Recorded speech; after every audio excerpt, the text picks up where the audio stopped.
My name is Jeff Weinreich, and I'm the district trainer for Sunny and with the Albuquerque Club of Rotary del Sol. So just a few Zoom protocol items. I already mentioned the arrow if there's more than 25 people. We'll be sharing screens quite a bit where you'll be seeing even fewer people, so you can always scroll and see others who may be on the call. We want this to be interactive, and there's a good number of people on here. We're hoping that we don't have any feedback. If so, we'll leave mics open, especially if you have a question or want to make a suggestion. If we get feedback and we can't figure out where it's coming from, then and only then will we mute people. But we hope that is not the case because it doesn't make for an effective experience. We will be trying a few new things. So this is the third Be a Vibrant Club workshop. The feedback we got from the first two was very positive, but there were still a few things we thought we could do better, which we're going to try today. So your feedback, you're going to get a survey after this. Your feedback is going to be really important, especially for the things that we've tried, which are going to be new, including using breakout rooms and using Zoom polling. And when we get to our break, which should be around 9:45, we'll kind of talk about, if we are going to do the breakout rooms, kind of how they're going to work. We will see how that goes. So let's see, before we start, Sunny, do you have any opening words? Thank you, Jeff. Yes, I do. Welcome, everyone. It's very great to see you and appreciate your taking time on a Saturday morning for this important work. What I want to say is a couple of things. One is that as I look at training here or in Rotary, but especially in Rotary, I notice that first, we always can be doing things even a little bit better. You know, that we're great, or a great district, and we have great clubs, and there's always room to take it to the next level. And the other thing I want to say is that it's always a joy, at least in my experience, to spend time with other Rotarians, trading ideas and developing friendships. So this is a gift to me, and I'm trusting it's a gift to all of us to be able to gather this way and take a few minutes to inquire into what really makes a club vibrant, because we don't really have that leisure usually. So I hope you enjoy this. I hope you get lots out of it. I know you'll contribute a great deal. And let's go. Thank you, Jeff. You're welcome. So Sunny kind of gave us the perfect segue. I'm going to go ahead and share my screen. So if this is working right, you're seeing kind of an outline of what we're going to be covering today. And I'm going to be using this to capture your ideas and thoughts. And I will be sending this document out to everyone after the training so you can kind of see what was discussed today. And as Sunny alluded to it, and I don't know if you all read the materials ahead of time, but I'm wondering if you have a notion of what being a vibrant club means to you or means to your club. What does that suggest to you? And again, just open mics, if at all possible, and just go ahead and start calling out ideas of what a vibrant club means to you. Being a vibrant club to me means that people want to be with you. And I always say, this is the best club in El Paso. I apologize to all the other clubs in El Paso, but we are the best club in El Paso. We get up early in the morning and we work in gardens, and being interactive with people and letting people know who we are and where we are makes our club vibrant. That's awesome. Thank you.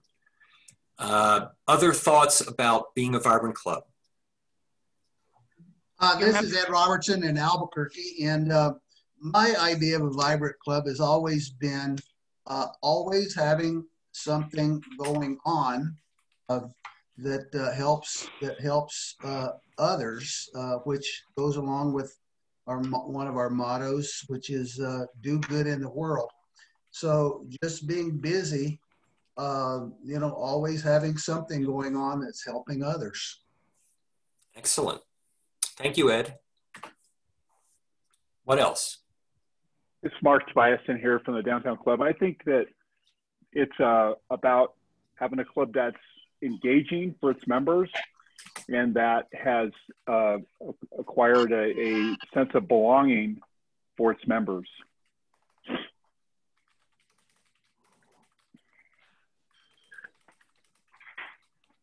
Sense of belonging. That's great. And we're going to talk a lot about engagement. That may be one of the biggest themes for this morning. Jeff, this is Donette. Yes. For me, it's a circle.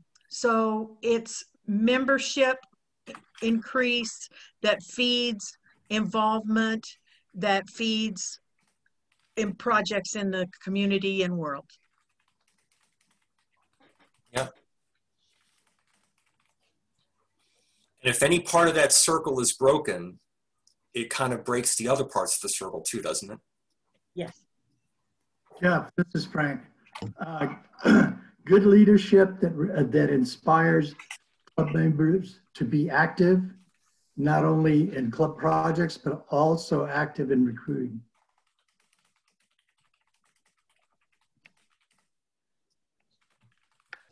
Excellent. And I think, Jeff, I think it's also having fun doing good. having fun. Well, as Sunny will tell you, that one I can empathize with. It's just, yeah. We all have different strengths, right? That's right. Having fun while doing. Yeah, no, that's right. A lot of this really does fall under that category about engagement. You know, having people that are engaged, ones that just want to roll up their sleeves and do things and have fun while doing it. Great. What else? Jeff, we need the word good after the word doing in one. Oh, F. thank you. Yeah. I think adaptability, you know, being able to sort of be on it and whatever the community's needs are and whatever the members' needs are, being able to meet them. Like, I've just been so proud of Rotary and being able to do stuff on Zoom and the stuff that Christine's doing with the Navajo Nation, like creating whole big projects out of nothing because there's a need there. Yep. Yep. Boy, you all are, you either read the Be a Vibrant Club brochure and digested it, or your own thoughts fit what the brochure says, which would not surprise me. So this is great. What else? I think that being a vibrant club means having a group that makes the members feel that they are participating in fulfilling activities that have meaning.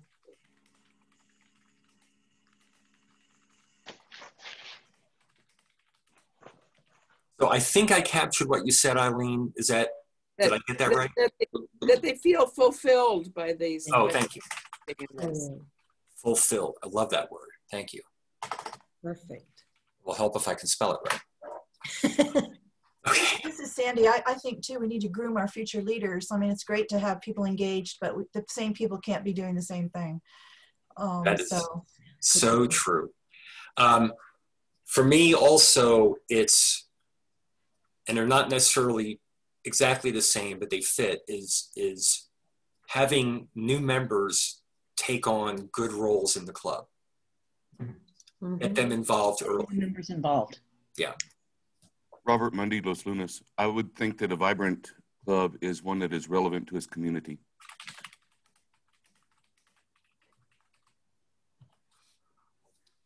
That's great too. And I appreciate also how you said to its community, because each community is different, right? So, and that's one of the things we'll talk about is understanding our community, and it goes back to the community needs, making sure that we're relevant to the community which we are, which we serve.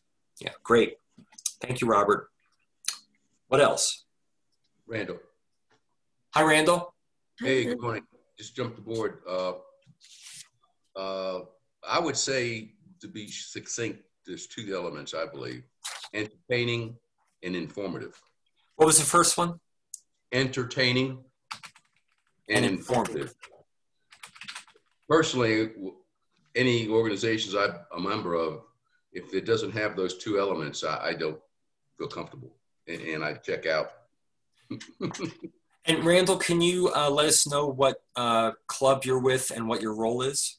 Yes, the president of the TRC Rotary Club, number 1328. Been a member. I've been here. I've been at TRC 2.5 years. I was the police chief. Now I'm a high school teacher. So we're working hard on getting, as Sonny knows, and you know, we're working. Well, I'm trying to help it. We lacked a lot of structure. It was just, you know, like anything. Everybody was flying by the seat of their pants, and now we've developed policies and procedures besides the bylaws. Great. So there's my little tidbit. Excellent. Thank you for joining us. We have a few more minutes left on this kind of bulleted list of what a vibrant club means to you. Any other ideas? Jeff, I have one thing to offer. In terms of the rule of entropy, it occurs to me that a vibrant club is always growing in some respect.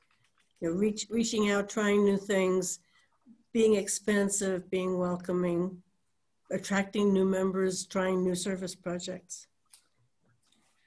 Because there's no such thing as hovering. You're always either growing or depleting. So that's really interesting. There's that adage, and many of you are in business, that if you're not growing, you're losing.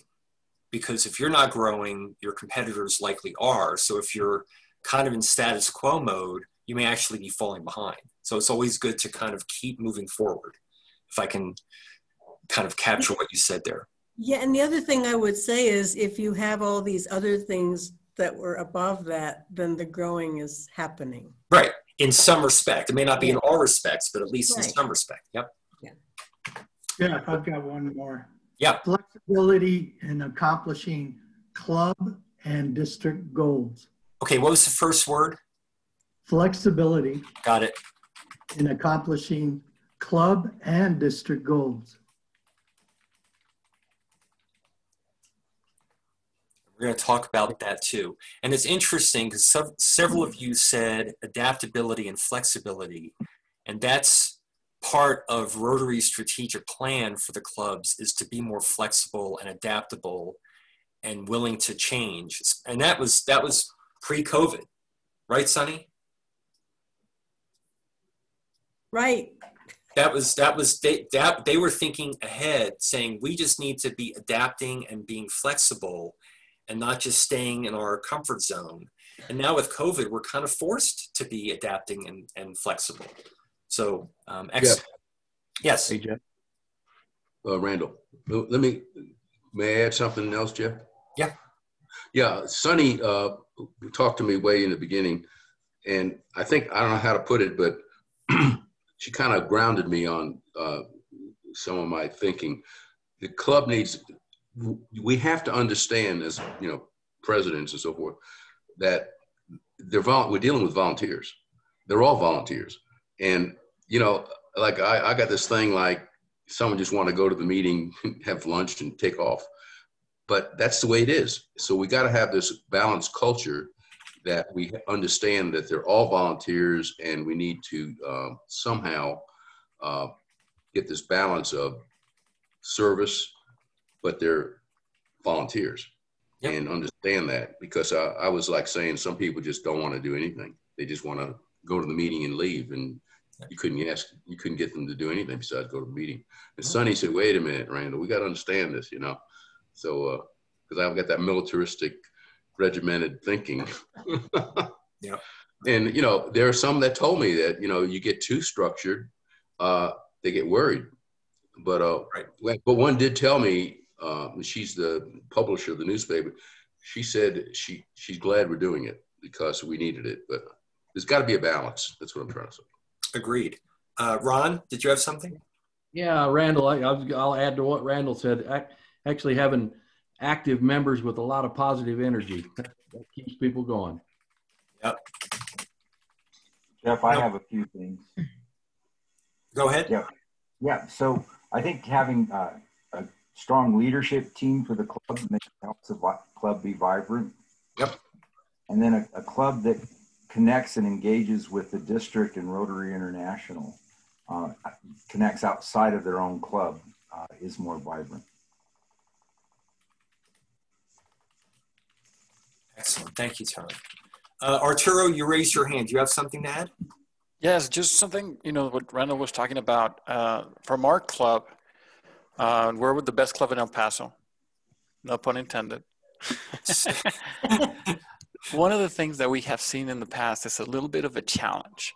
And one of the things that we tried to do last year is to make sure that we're aware of the new flexibility rules that Rotary has for our members. Right now, our members can be, project driven, or if they want to be in the social part, be part of the social part. But we got to respect how they want to be involved. And we just got to motivate them to be engaged as much as we can. But we got to be flexible if they just want to participate in an area. But we just got to make sure that we motivate them to be more engaged. We had people that only went to the social events, did not participate in community service, and the other way around, people that participate in community service. And before, that was kind of like a silo. You had to do everything. Now, Rotary, I think, and please correct me if I'm wrong, is more flexible. We want to inspire people to be part of this, and we got to motivate them to be attracted to the social part, to the community service, and to the rest of the projects, just to add on that. Yeah. All right, well, we're going to shift into looking at the Be a Vibrant Club manual, but what you all came up with, it's almost like you all could have written that brochure. So that was really, and I guess for the next 2.5 hours, we're going to think about these notions of vibrancy and think about right now, with all of this in mind, how are our clubs doing? And where are there areas where we can be more vibrant? That's kind of like what Sonny was saying. We're all doing good things. Can we do better? And if so, what would that look like? So I'm going to send this file out with other materials later today. So all of this will be captured, and I'm going to stop the share. Okay.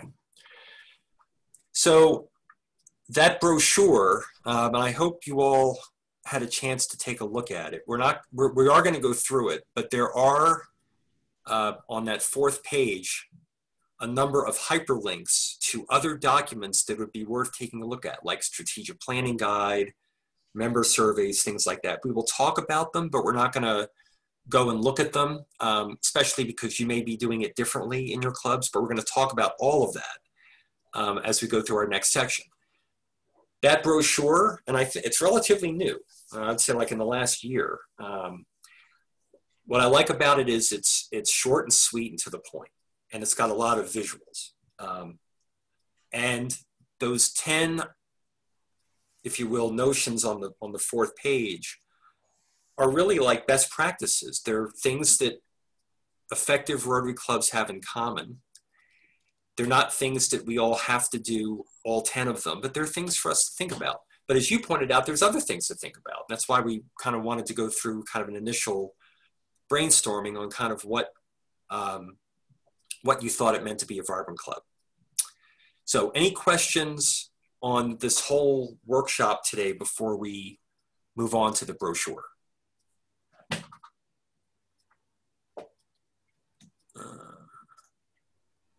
Okay. So we're going to take a look at the brochure. And I'm going to be going back and forth between the brochure and that document to capture your ideas. So again, if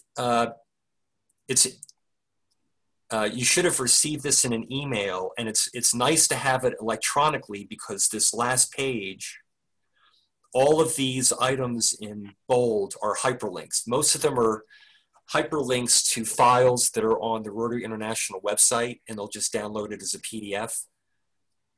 Brand Center will actually take you to the Brand Center section of the website. So if you haven't done that yet, open up the document, click on those hyperlinks. I checked them out, they're all active, and you'll get a lot more useful information out of those hyperlinks as well. So what we're going to do is we're going to look at each one of these, kind of take a few minutes and kind of peel the layers of the onion a little bit and get a sense of what it means and maybe some experiences that you have. and then we will kind of shift into more of a work session. So the first, before we start with the first one, this little paragraph under the title is, I think, really helpful, and it kind of summarizes what you all just said. Vibrant clubs engage their members, conduct meaningful projects, and try new ideas. That's where I think the flexibility and adapting comes in. List the new ideas your club wants to try and create a plan to increase community interest and attract more members. And as Danette pointed out, they're all connected. It's like a circle. As you develop your plan, use these tips and ideas and let your club evolve. So this is, and just one final point about the logistics of this. This training was supposed to be done in April. And for a variety of reasons, primarily COVID related, it was postponed. Well, now that we're doing it in October, your Rotary year is 3 months in. And so part of what we're going to be doing today is getting a sense of, given that this Rotary year, it's 3 months in, roughly, how are things going? What can be done differently, both for the remainder of this Rotary year and going forward? And some of these principles may be really helpful to think about, and there may be others as well. So the fact that we had to postpone it was unfortunate, but in some ways it made it better because we can actually do kind of an assessment and decide how we can improve going forward. So number one, decide what you would like your club to be like in 3 to 5 years. And again, there's 2 documents here. They're excellent, both of them. We covered these in PETS. So for those of you who are current presidents, we did cover these, although hopefully you've had a chance to think about something like it. But a lot of this, falls under the category of strategic planning and understanding where we want to go and then how we're going to get there. And I think what I'm going to do is I'm going to engage you all in a discussion of these top 2 because they're so interrelated. So the first one is decide what you'd like your club to be like in 3 to 5 years. The second one is decide on your annual goals and enter them into Rotary Club Central. And the reason why I want to link them together is because it's hard to do one without the other. If you develop a plan that doesn't have goals, then that's tough. And if you have goals without a plan, that is equally tough. So before we get into some brainstorming, and I'm going to see if this works, I've only been a recipient of polls, I've not done them myself. We're going to do a few Zoom polls. And it is anonymous. And what we'll see is what the results look like in real time. So let's see if this works. Okay, so I'm going to launch this, and if you see a poll, go ahead and answer it, and then we'll look at the results.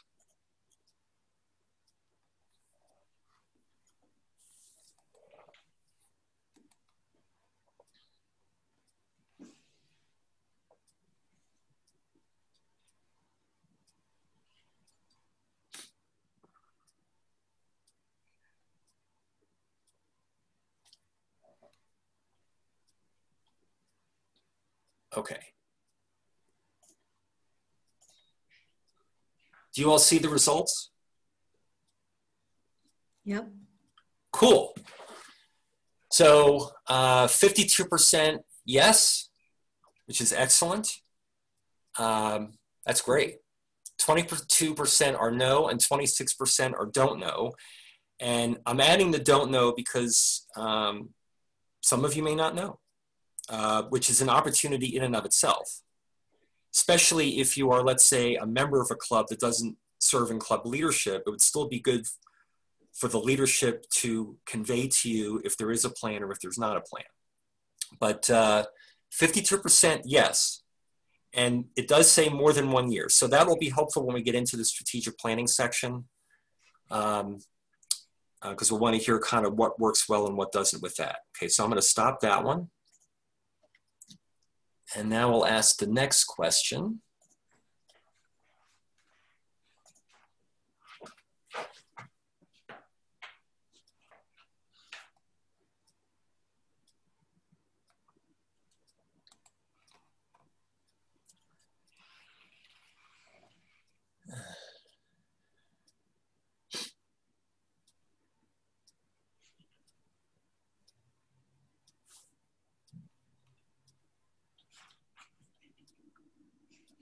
Okay, I'm going to end the polling.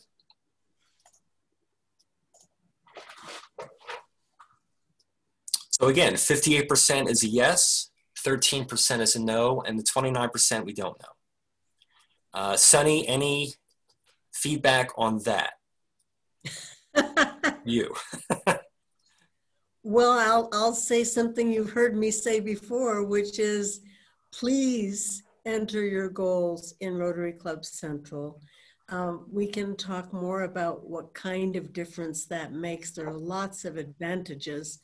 It certainly helps us in the district planning process. It helps us support you, and it makes it clear for our own purposes where we're going. I'll also say that I think it's very possible for every club in our district to get the Rotary citation this year, since it's based simply on picking 13 goals of your own choosing and making them happen, and there you are. You have the citation. So please do it. If you have trouble doing it, get in touch with your AG or with me. Yep. Let's make it happen. Excellent, thank you. Which leads us to the next question.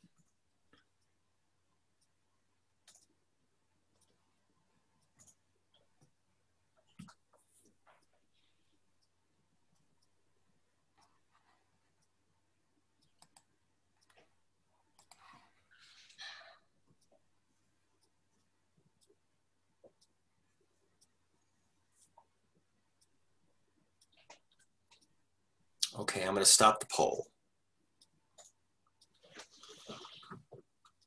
So this to me is interesting, that, and maybe not that surprising, that there were more yeses on are your goals entered into Rotary Club Central than there were is your club monitoring progress towards your goals through Rotary Club Central. And quite a few don't knows. And again, that's not necessarily that surprising. And this kind of goes to what Sunny was saying. Part of the reason to put them in is so that you can monitor progress against them, right? If they're not documented, then it's really hard to know whether you're making progress or not. And again, now that we're a quarter into the Rotary year, this would be a good time to kind of look at progress towards goals and say, you know, we're a quarter of the way through, how are things going, right? We're not going to necessarily accomplish goals by now, but we should perhaps start seeing progress towards them. And if we don't see progress, maybe we need to make some adjustments. So again, another real valuable use for Rotary Club Central is to go in and monitor progress against goals. Sunny, any thoughts on this? Well, Jeff, the thing that occurs to me first is it's very easy not to know, since not everyone in the club has access to Rotary Club Central. Am I right? Or can everyone who has a My Rotary account see all the goals and the achievement? Yes. Yes? Okay, good. Then we have no reason not to know, do we? I was thinking maybe only the secretary and the officers could do that. There are some goals that Rotary International will track for you if you have your goals entered. You know, things like your giving to the Rotary Foundation and to polio, your membership, you know, those things automatically increase as you create them. Others you will want to update yourself in order to see your progress. Right. But they're all very, you get to pick what your goals are, so there's no reason not to have a winning game. Right. And this particular question, if this training was, let's say, in August, I may not have even asked this. Right. It was 1 month in. But after 3 or 4 months in, that's a good time to kind of get a check on how things are going. And as we've talked about at PETS, and we'll talk about it in a few minutes, if you're members of the club and you're not aware of this, one great opportunity for the club leadership to share with the club how it's doing towards its goals is through club assemblies. So just a thought. Okay, we've got one more poll question. Sorry, don't want that.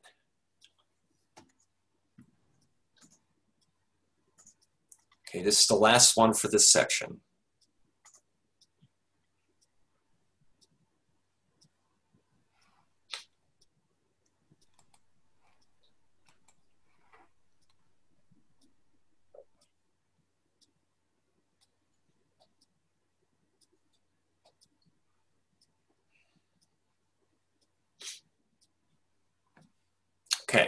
End polling. Okay, so this for me is very good news. 69% yes, have action plans.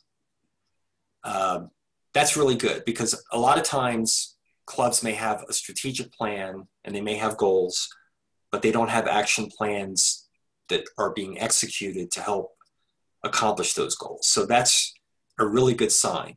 And again, I'd be interested when we get to that, when we get to the brainstorming, how that process is working as well. Sunny, any thoughts on this? What it occurs to me to share, Jeff, is my own sense that action plans and goals don't have much juice in them unless there's a vision behind them. Right. You know, basically, what I champion is being excited about your goals because they are meaningful and because they take you in a direction that inspires and excites the members. So thank you for the polling. And again, when you get the survey, we'd like to know how that went because that was something that we just tried today. Okay. So part of why I'm combining those first two, the planning and the goals, is because they're intrinsically linked. And I'm going to go back to our Word document. So many of you answered that you've got a strategic plan in place, something more than 1 year. So I'm interested in your experience, if you do have a plan, beyond just a 1-year plan, what the process was like, what's worked well about having that in place, what may have been a struggle, or what may be a struggle. So anyone like to kind of describe your experience with strategic planning for your club?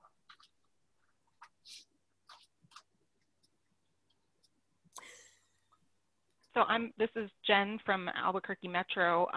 We're kind of in the process of developing our strategic plan. I'm not sure if we've had one in the past, but I'm trying to start that process now. And luckily with the size of our club, we're relatively small. So I'm interviewing each member to see what they like, what they don't like, what keeps them here, how they'd like to see the club in 5 years. And so I have all their answers. What's been difficult is I think we could have, so Vicki, my president-elect from my club, suggested we get together in person to review the results so we can come up with an action plan, and COVID has made that really difficult. So we're working on it, but it has been a little bit harder to get together in person. It kind of slows everything down.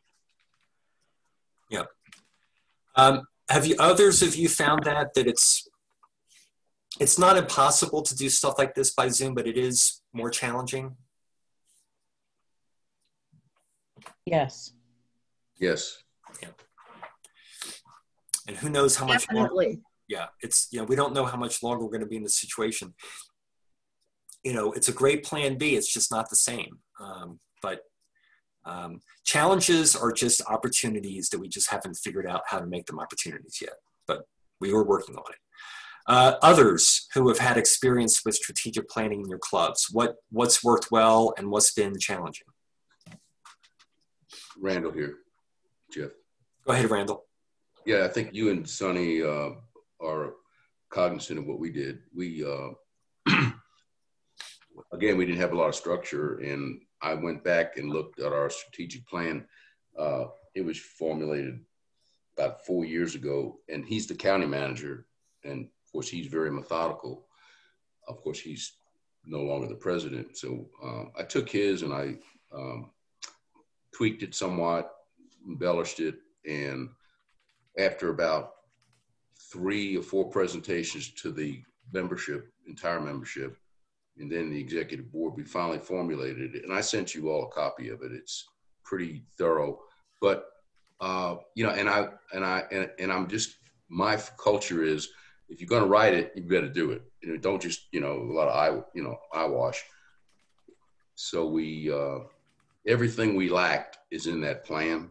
Everything from dues paying, arrears, because we had people owing an inordinate amounts of money, and it was just like, you know, well, that's the way it is. I mean, that's not the way it is, because we're Rotarians. We're supposed to be an example to the community.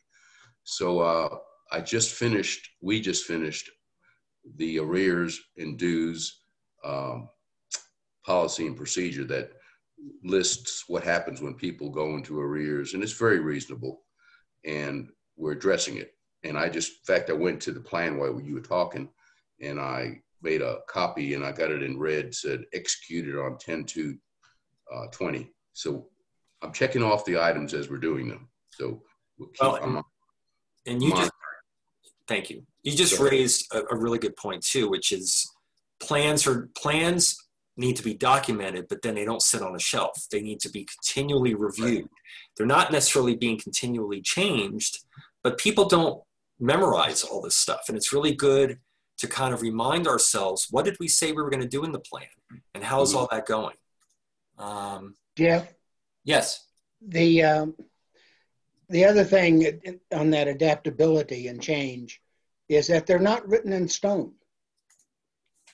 They are meant to be adaptable and be able to allow the club to adapt to changing situations. Yep. Yeah, one of the big clubs in our district, the year I was governor, we were doing, there was a big push from Rotary International. And the answer from that club was, well, we can't do that. It's not in our long-range plan. Yeah. Yeah, I mean, that's right. And I like how you said that, Dan, adaptable based on situations and circumstances, like COVID. We didn't know that was going to happen. That's very reasonable to kind of understand how a circumstance may positively or negatively affect the club, and then what are we going to do about it? That's better than just changing a plan because you feel like changing a plan. That one is less of a good thing to do. We had Tom sent me a chat. Tom, if it's okay, I'm just going to read this out to everyone because I think it's worth discussing. How can assistant governors, lieutenant governors, district leadership help with setting and monitoring goals? So many of you are in district leadership. How can you help, or how have you been helping clubs set and monitor goals? And I'm going to go to the next item here in our outline since we're talking about goals for a minute. So if you're in district leadership, how are you helping clubs, or how can you help clubs set and monitor goals?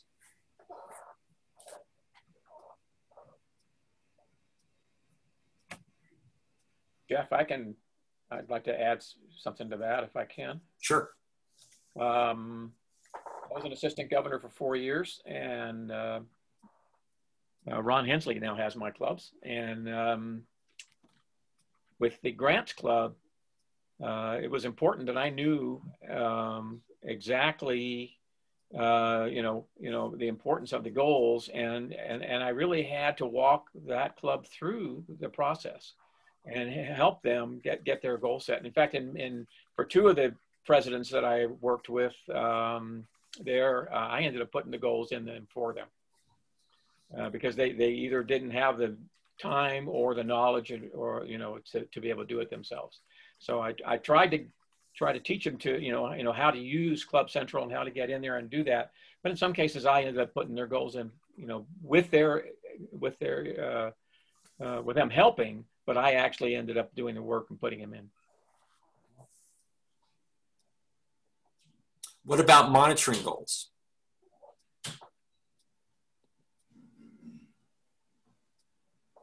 How can the district leadership help clubs with monitoring goals, and why would that be important?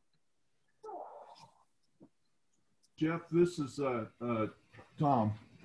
In the foundation arena, periodically, and it's about once a month, I provide district leadership a breakdown by region of all the clubs and their goals and where they are toward achieving those goals. So that saves them the time of having to go and try to figure it out. So there's something there. Yep. That AGs and LGs can just look at right away. Excellent. Thank you. So we're still in both of these. You like, go ahead. Well, there are a couple things that occur to me. I was an AG once myself. One thing you can do that really, I think, supports people is reminding them that goals make a difference, inviting them, nudging, if you will, and then asking how it's going, because an outside person taking an interest can sometimes be all that's needed. In terms of the monitoring, not only is it important to know where you are in order to get where you want to go, but you also want to be celebrating interim accomplishments along the way. Absolutely. Absolutely. Jeff, this is Donette. Yeah. I've been an AG several times, and I think one of the strongest things we did is in pets, we sat down with them and actually had time to help them put their goals in. And I think that was super powerful. And it's what made the difference in the clubs, not particularly the clubs that are on this call, but the clubs who have a hard time doing anything. Yep. And I would add to that, Jeanette, your walking in the clubs through how Rotary Club Central works has been fantastic.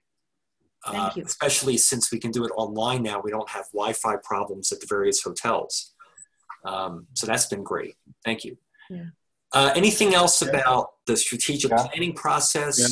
Yes. Yeah. Yes. Up on number 2, Jeff, I would probably put in there, you know, what's helped Del Sol do their strategic plans in the past has always been that planning guide from RI. And I see you have that on on the brochure, but that's always been very helpful. Agreed. They have the materials from RI are just great. They really are. Tony has a hand up. Go ahead. Just one thing that I think our President Council sessions that we have once a month that is a great way for people to verbalize their goals. And if you'll keep that in mind when you're reporting on what your club's doing, your own mind as president to tie it to what your goals are, I think that'll help you stay on track for your goals. Just being able to tell everybody else how your club's doing based on your goals. Yep. And I would say you also have like a peer group that can, you know, like, here's a goal that we've really been kind of struggling with, and there may be some others that can say, well, have you tried this, or here's some other ideas. So it's a good kind of peer-to-peer sharing opportunity. Right, exactly. And we're hoping that more people, now that Zoom is on, that more presidents will take advantage of the Zoom meeting. They don't have to travel to Albuquerque anymore. So, and it is open. If you're even outside the central area and you want to tap in, you're welcome to. We've got another minute or two. I'm going to add one from the polling we just did to the club planning, and that is consider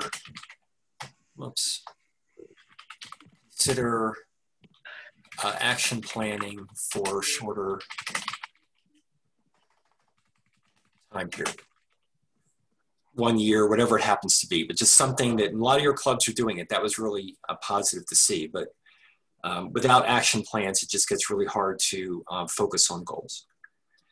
Anything else about either of these two, good or bad, or easy or challenging? Make sure that plans are feasible.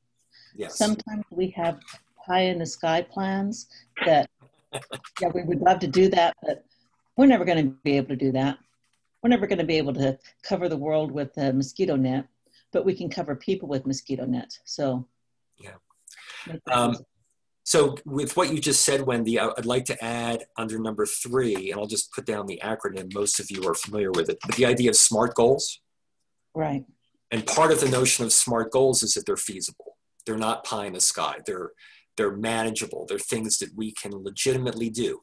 They may not be easy to do, but they're things that we can and should be able to do if we can focus. Is there anyone that's not familiar with that acronym? You can just do a Google search, but I think it's really helpful. And I think it becomes even more helpful when you're putting them into Rotary Club Central. It's kind of lending itself to the notion of SMART goals. Like there has to be a measure for whatever it is. It can't just be, you know, something that's in the clouds that's not measurable. So, hey, Jeff, yeah. one other thing. a long time ago when I was a club president, and it's hard to remember that far back. During our board meetings, our various directors actually kind of gave a report on where they were versus the goals that they had set at the beginning of the year. Yep.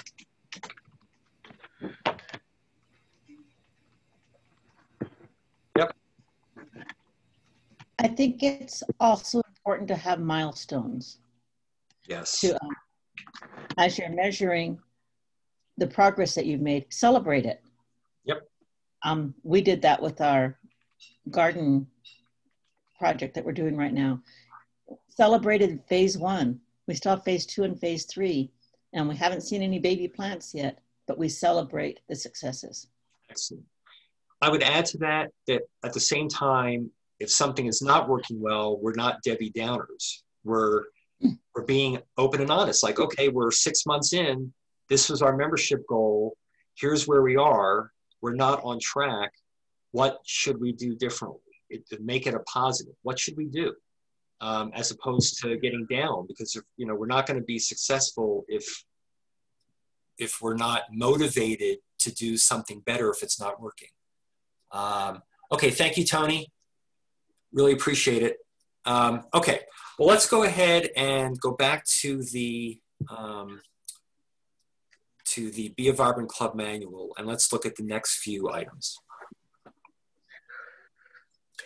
We could have spent at least an hour on each of these, but the main thing is just kind of brainstorm a little bit and kind of get an idea of what's working, what's not.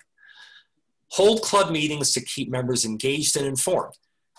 That came right out of your list that we did when we started.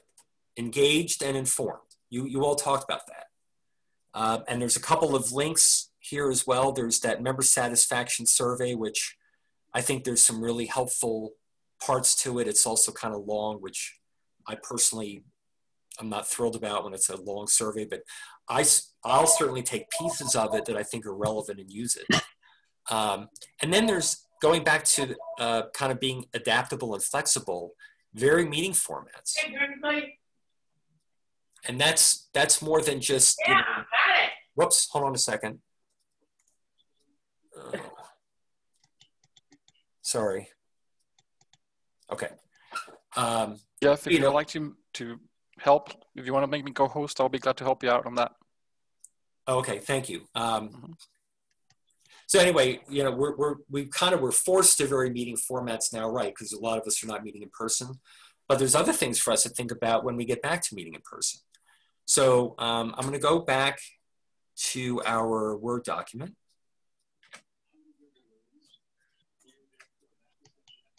So give me 1 second. Sorry. Okay. So holding club meetings to keep members engaged and informed. So just like we did with the last two, what are some things that have worked well for you in your clubs, and what are some challenges about keeping members engaged and informed? I know in the past when we've had a board meeting, I took that word board to really mean what it was about, something that was kind of boring. But our club assemblies are engaging, they're relaxing, they're vibrant. They tell us the story of our club, and it's almost as much fun to have a session like that as it is to have a speaker or to have something special happening, because they're fun. I never go away from my Rotary meeting.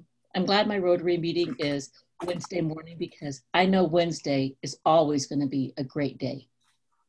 Well, that's awesome. Thank you for sharing. What else? Complications with supporting senior citizens in the remote processes.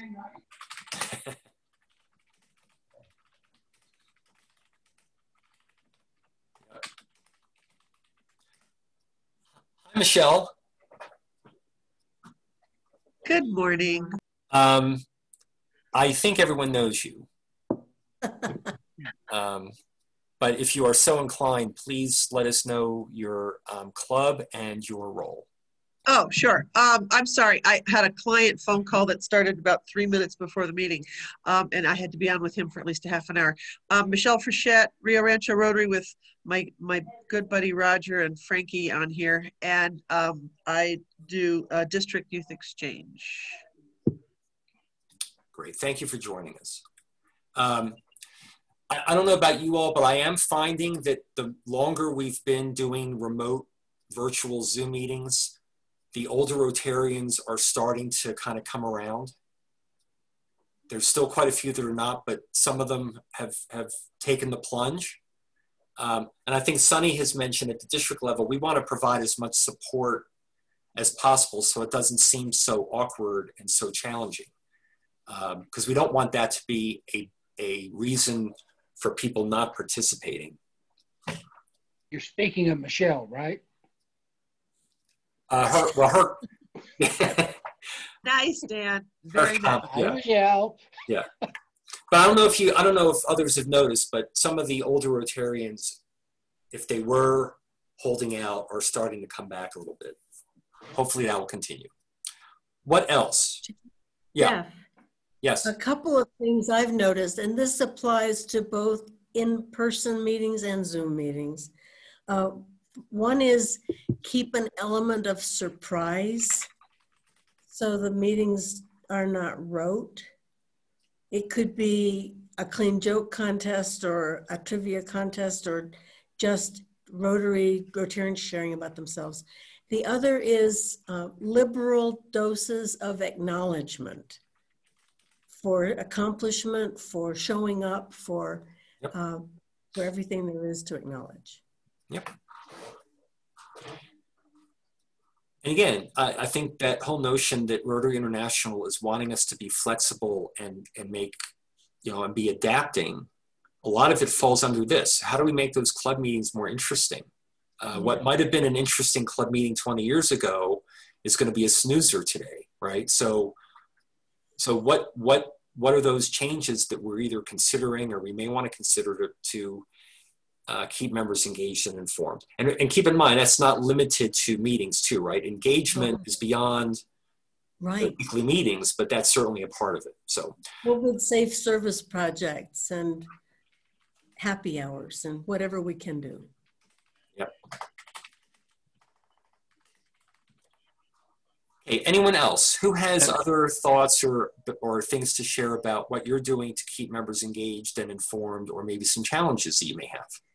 Oh, this is Sandy. What we're doing for Del Norte is we're having our Caring Hearts group reach out and make phone calls to the folks that aren't getting on the Zoom or we're concerned about that are not engaged anymore for various reasons, and doing an informal survey as well about what they're thinking during this time, what is important to them for being a member. Great. Jeff, can I mention something on that? Yes. Yep. One of the initiatives that we launched for the district is Check-in Tuesdays. So basically we encourage Rotarians to call another Rotarian. We have heard stories from different clubs where they share that, for the good news that somebody called them. It just makes a true difference just to reach out and make sure they're doing well. It's a great opportunity to engage and that they see that, that we care for them. We have in our club, for example, first responders, nurses, or that they haven't been in the meeting since March because they're working 24/7, and just getting them on the phone and say, hey, how you doing? They say, oh, thank you so much for calling. It's just been, but they know that we're here for you. So that's something that we would like to promote, encourage all the clubs to do on Tuesdays to try to follow up. So one thing that the brochure mentioned, and Sandy, you mentioned it in the survey, and I can live this whole notion about keeping members engaged and informed. I remember vividly when I was club president how all that went. The survey was so important because what they told me about what makes them engaged is not what I was thinking. And if I had rolled out programs and initiatives based on what I thought was going to keep members engaged, it would not have worked, because the survey suggested that they were interested in other things. So it is a good idea to consider getting feedback from the members about their experience, especially the new members, right? They may have joined for a different reason than we joined whenever we did. I'm going to stop sharing the screen. I think I've got one more poll question about that. So give me 1 second.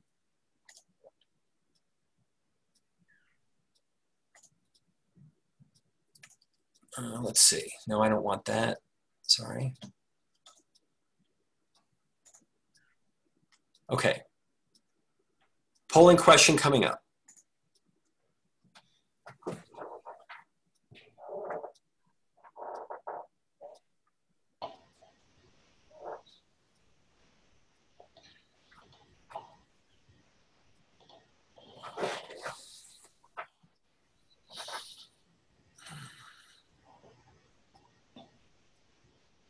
Okay.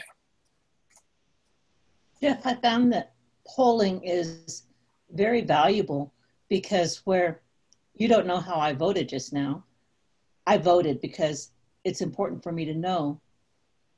And we've discovered things through who wants to get back to club in person and who would rather stay on Zoom. If we didn't know there was a division there, we might do one or the other. Yep. But working toward both sides of the vision and communication with each other makes it valuable.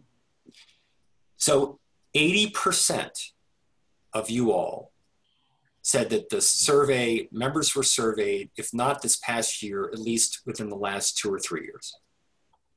Those top two. That is great. That's very promising. And I'd be interested, for those of you who were involved in those surveys, was there anything that came back, like what I was alluding to? Was there anything that came back about the membership that was not obvious to you and that helped you or helped your club board cater to what their needs and interests are?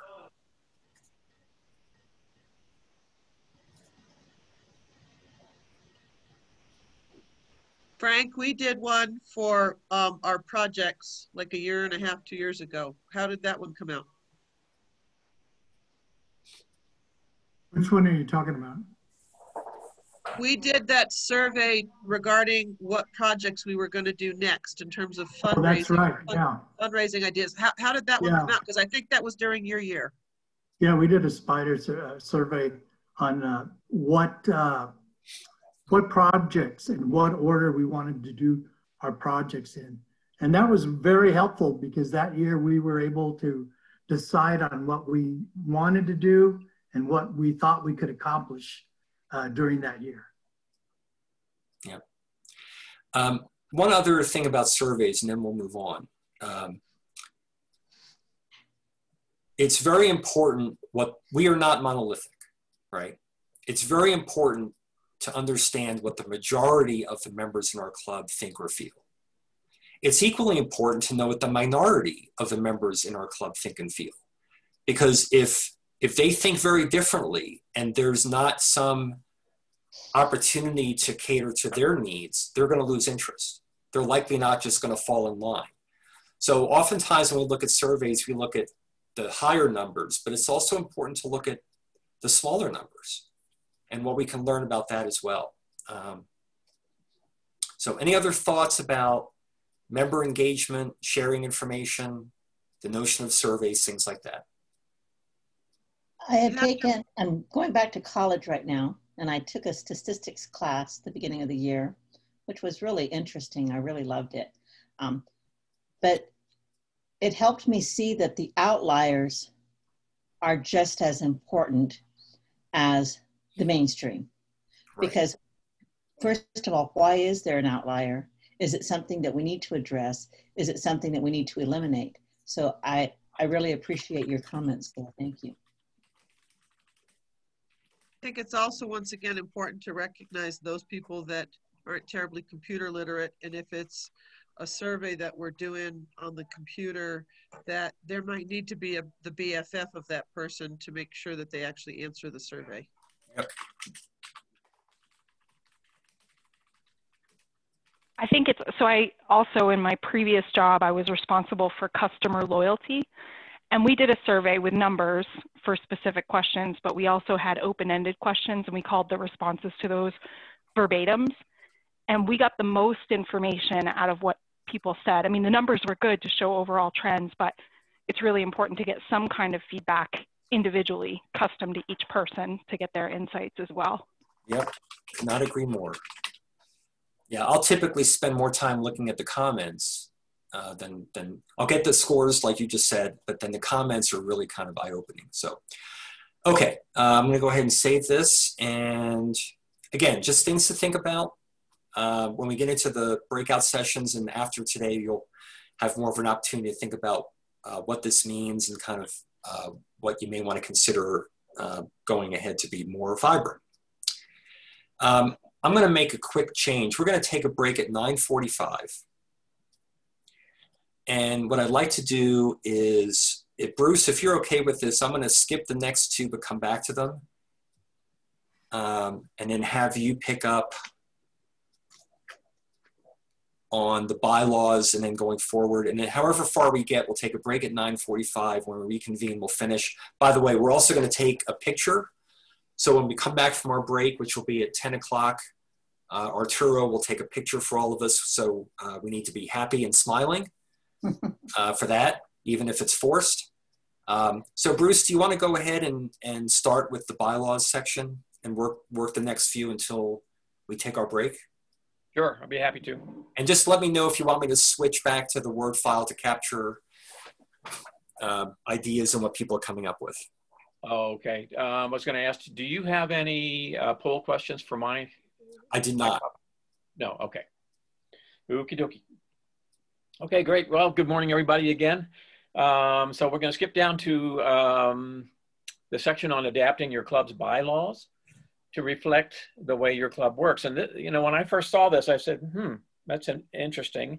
And then I realized why they probably put this in there, and that is that a lot of times things change in your club. You adopt new ways of doing things, and you have new practices and procedures.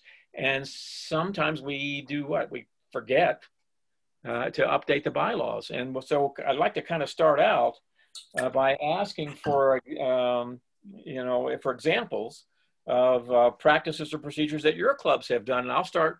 And then would have had to been added to your bylaws. And I'll give you an example of what we do have done in the Del Sol Club.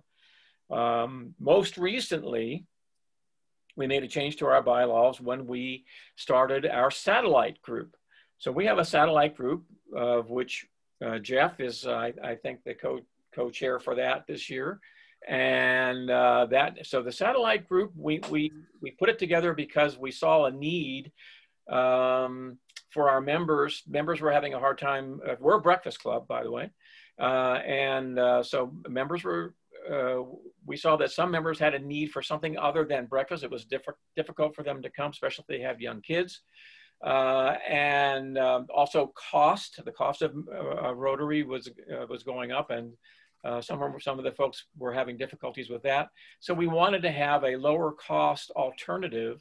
And so we started a satellite club. Well, the rules for that, as far as dues and when the club meets and everything like that, that had to go into our bylaws. And we had to make sure that we do that. So what I'd like to do is open up to the group and I'd like to hear some examples from you of any practices and procedures that you have added to your club's bylaws. You know, I think it was very valuable for us to look at our bylaws in the beginning of August. Many of us had never really read them. You know, you have access to them, but do you read them? And some of the language became ambiguous because it was dated or for whatever reasons. So just looking at the bylaws and seeing, okay, what words are not relevant to what we're doing. You know, we might be still doing what it said to do, but the wording was different. Okay. Thank you, Wendy. You're welcome. Anybody else care to share something that's happened recently that you've had to update your bylaws? This is Donette. I would like to suggest that if your bylaws are real out of date, that RI has a suggested bylaws on the RI website, and you might want to review them because they have great ideas, or you might want to just adapt them because they're pretty comprehensive. Right, very good. And time permitting, I will quickly go over that standard bylaws. Thanks, Donette. It's also a hyperlink in the brochure, I think. Yes, Yeah, there is. it is. Yeah. This is Sandy. I think another important thing, and Donette was very helpful in our club, is where are the bylaws and where can you find them? You know, and just look at them to see, do they need to be updated? When's the last time they were updated? And how often do you think they need to be updated based on, you know, changes in your practice and in your clubs? So that was very helpful to have the members know that on your members page on the website, the bylaws are available. So thanks, Donette, for that. And the Constitution as well. Oh yeah, very good. Thank you, Sandy. Okay, anyone else want to share what, you know, something you've done most recently, example of your bylaws changes? So, this is Veronica. We are recently now amending our bylaws, and I don't think they've been done in years. And one of the things we found is just minor changes. For instance, there are a lot of areas that have the word shall. And so that kind of binds you where you have to do it. So we've made some changes as far as changing some of those shalls to may. Also, another example of what we've amended is as far as the treasurer, it only talks about the treasurer shall deposit funds or take in cash and deposit. Well, now with the electronic world, they can pay by credit card. There's other means of electronic deposits and that we can take in. So we've had to add that language to fit today's electronic filings and stuff like that. Okay. Thanks, Veronica. Anyone else? Bruce? Yes. I'd like to mention that one thing I see fairly often is that clubs can get too specific in their bylaws about what things are going to be, and then they end up having to amend them more often. I've seen clubs actually say what the dues are, or exactly what every committee is going to do, instead of having a general provision that the board can establish committees. So the broader the broader your bylaws are, the less often you're going to have to amend them. Right. Sonny, could I add to that? Yes, Randall? Yeah, as Jeff and Sonny know, we felt like bylaws, it's like the Constitution of the United States. Some parts are vague and some parts are specific. And that's why cities come up with ordinances and states, kind of add to their state statutes. So what we did was, right now we're not attacking the bylaws because they are general, but we started a policy and procedures manual. And I mentioned that we've got our first procedure, which identifies and addresses dues when they're due, forgiving people that have financial situations. So I could put it on the screen if you want to see the first procedure. It was approved yesterday, and in the procedure, because I know 10 years from now I won't be around, they're going to say, I heard there was a rule. Well, anyway, it states in there who approved it and when. In other words, the executive board, and I signed it as official. So it's, and it could be changed next month. We don't have to go back to change the bylaws. So bylaws have dues, and it says you pay dues, but this states specifically what you do. And it's, it could be changed, as reasonable. So if you want to see it up there, Jeff, I'll throw it up there, and if not, I'll just move on. No, that's okay. Yeah, I think you've given us a good explanation of that, Randall. Thank you. One more, and then we'll move on. Anybody else? Okay. I think I would add, Bruce, that clubs should not be afraid to look outside themselves for advice about how to structure their bylaws in terms of what's too broad, what's too narrow, what kind of language should be used. Okay, excellent. And I think one of the things that Rotary was getting at when they included this in the path to vibrancy is that too often we make changes, and sometimes they seem like a great idea at the time. They are, and what happens? We forget to go back and update the bylaws. So my next question for you is, what can happen if changes are adopted, excuse me, but they aren't included? You forget to do that. What can happen? Two things, Bruce. One is you actually are in violation of what you've said the rules are, which is not a healthy thing legally. It's also, secondly, demoralizing to a Rotarian to know that we're not playing by the rules. We create these rules, we might as well follow them. Otherwise, we change them. Right. Yeah, and what I've seen, not necessarily in my club, but what can happen is, you start making changes and you neglect to put them in. Then you get a change in your leadership. A couple of years down the road, somebody says, we used to do it this way. Why don't we do it that way anymore?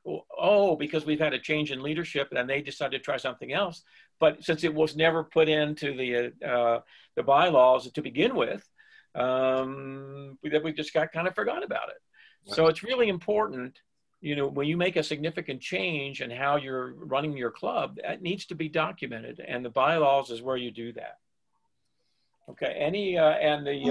The recommended club bylaws link here just takes you to and I went ahead and downloaded that just to take a look at it. But it's just general information about it's a structure. You can actually take this and create your own. The bylaws of the club name, the definitions, talks about the board, when you're doing your elections, and so on and so forth. So all that information is there and is available to you. So, but the important thing is when you do make changes in how your club is run, it's very important to remember that the board needs to make sure that that gets into the bylaws.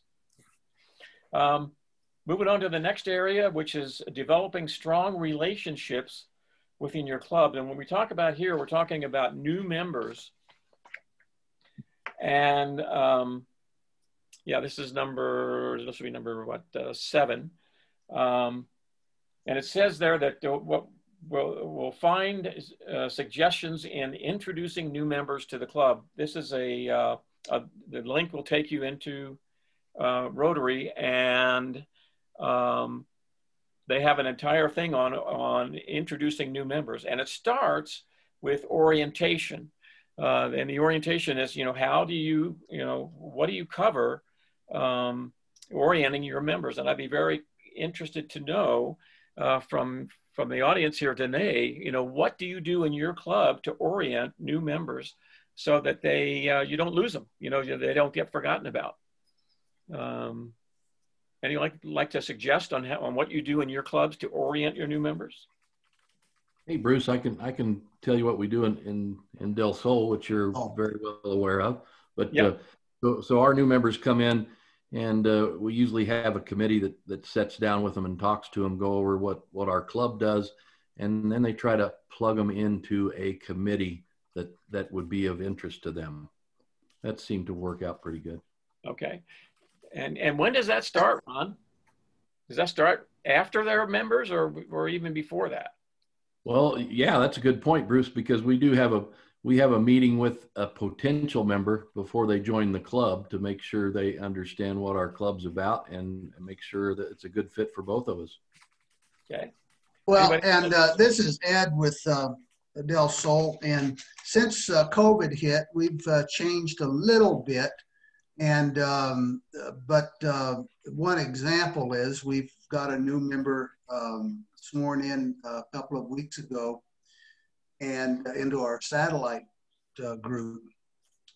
And Jeff is engaging that member and sitting down and meeting with her and making sure that she understands all the ins and outs of Rotary. So as far as the committees go, that's a little bit more difficult, but I think that role is being fulfilled by our members, bringing new members up to speed on what it's all about.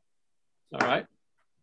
Thanks, Ed. Appreciate that. Anybody else like to share? What do you do in your club to orient your new members? Yeah, this is Sandy. We're actually taking the approach of mentorship and sponsoring.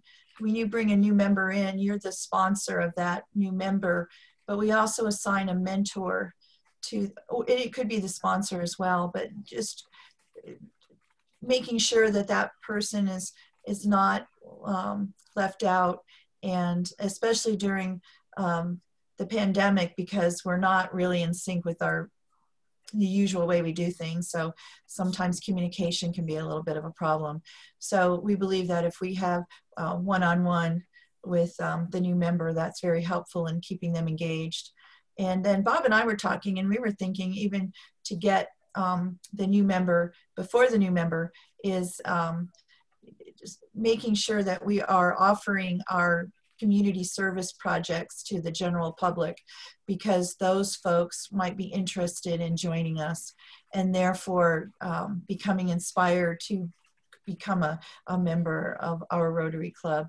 So I think that's another way that you can nurture new membership and then keep those members engaged with the community service projects. Okay, thanks, Sandy. And I'll tag on to that. One of the things that you can do when you're looking for new members and you want to introduce people to the club, one of the best things to do is to take them out on one of your projects and let them participate in that.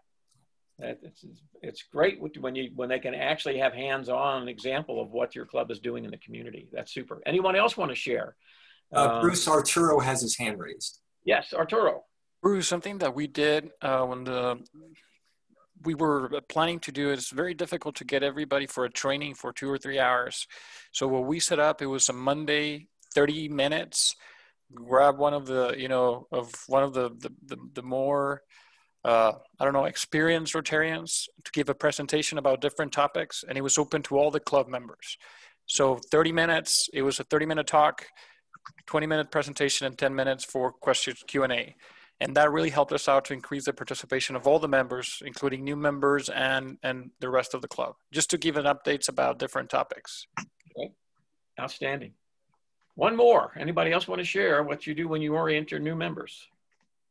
Bruce, I think it's important that we not lose sight of the fact that members join sometimes because they're looking for support in their business enterprise.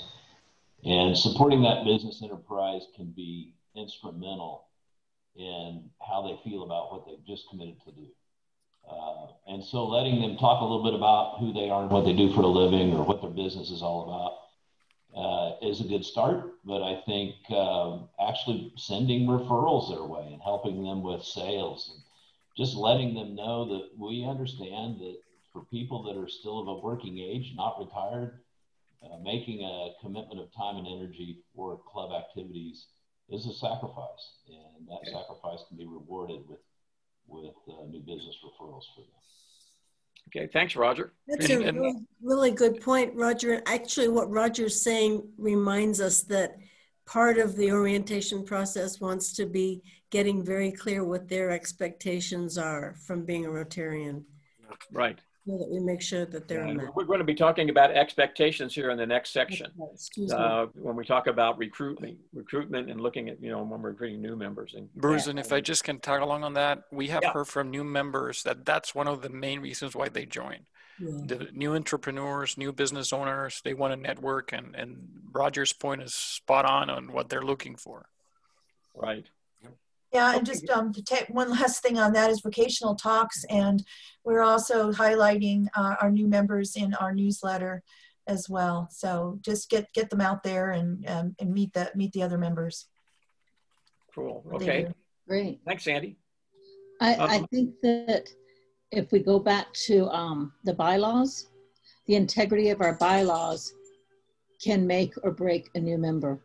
So it's important that we keep that integrity in our bylaws so that they know that we do what we say we'll do, and we say what we do we'll do, what we know we'll do. Thanks, Wendy.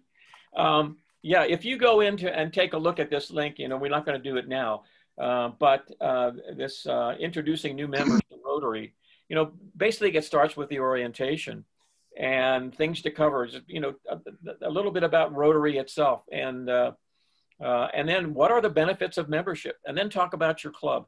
You know, all these things are important to new members, or how they fit in. But what Roger was talking about is something that has kind of evolved over a period of time, because it used to be that Rotarians were not expected to talk about their businesses, that was automatically, you know, that you would get business from your fellow Rotarians simply because of your membership. Now we realize with our newer members, especially our younger members, that they need to network. They need to have that opportunity to let people know, here, this is what I do, and this is how, you know, and you know, and hopefully, you know, spread the word. So, so that interesting what I found out when you look at the introducing new members to Rotary document, once you have the orientation done, the very next thing, which I think probably is in order of importance, is mentor, to assign a mentor. How many clubs, I'm curious to know, how many clubs, and here's, I wish I had a poll question for this, actually assign mentors. And you can raise your hands electronically. Does everybody know how to raise your hands electronically? You can see them. Yeah, okay. Stop sharing. Or yeah, how many of you actually assign a mentor to your new members?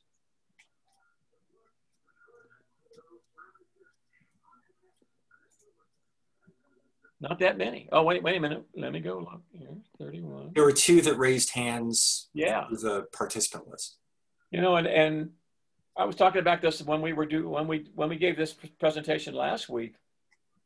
You know, our club used to assign mentors. I don't know if we still do that or not. I don't know if that's in our, you know, if we have that as part of our new club, our new member orientation or not anymore. Bruce, yeah, go ahead.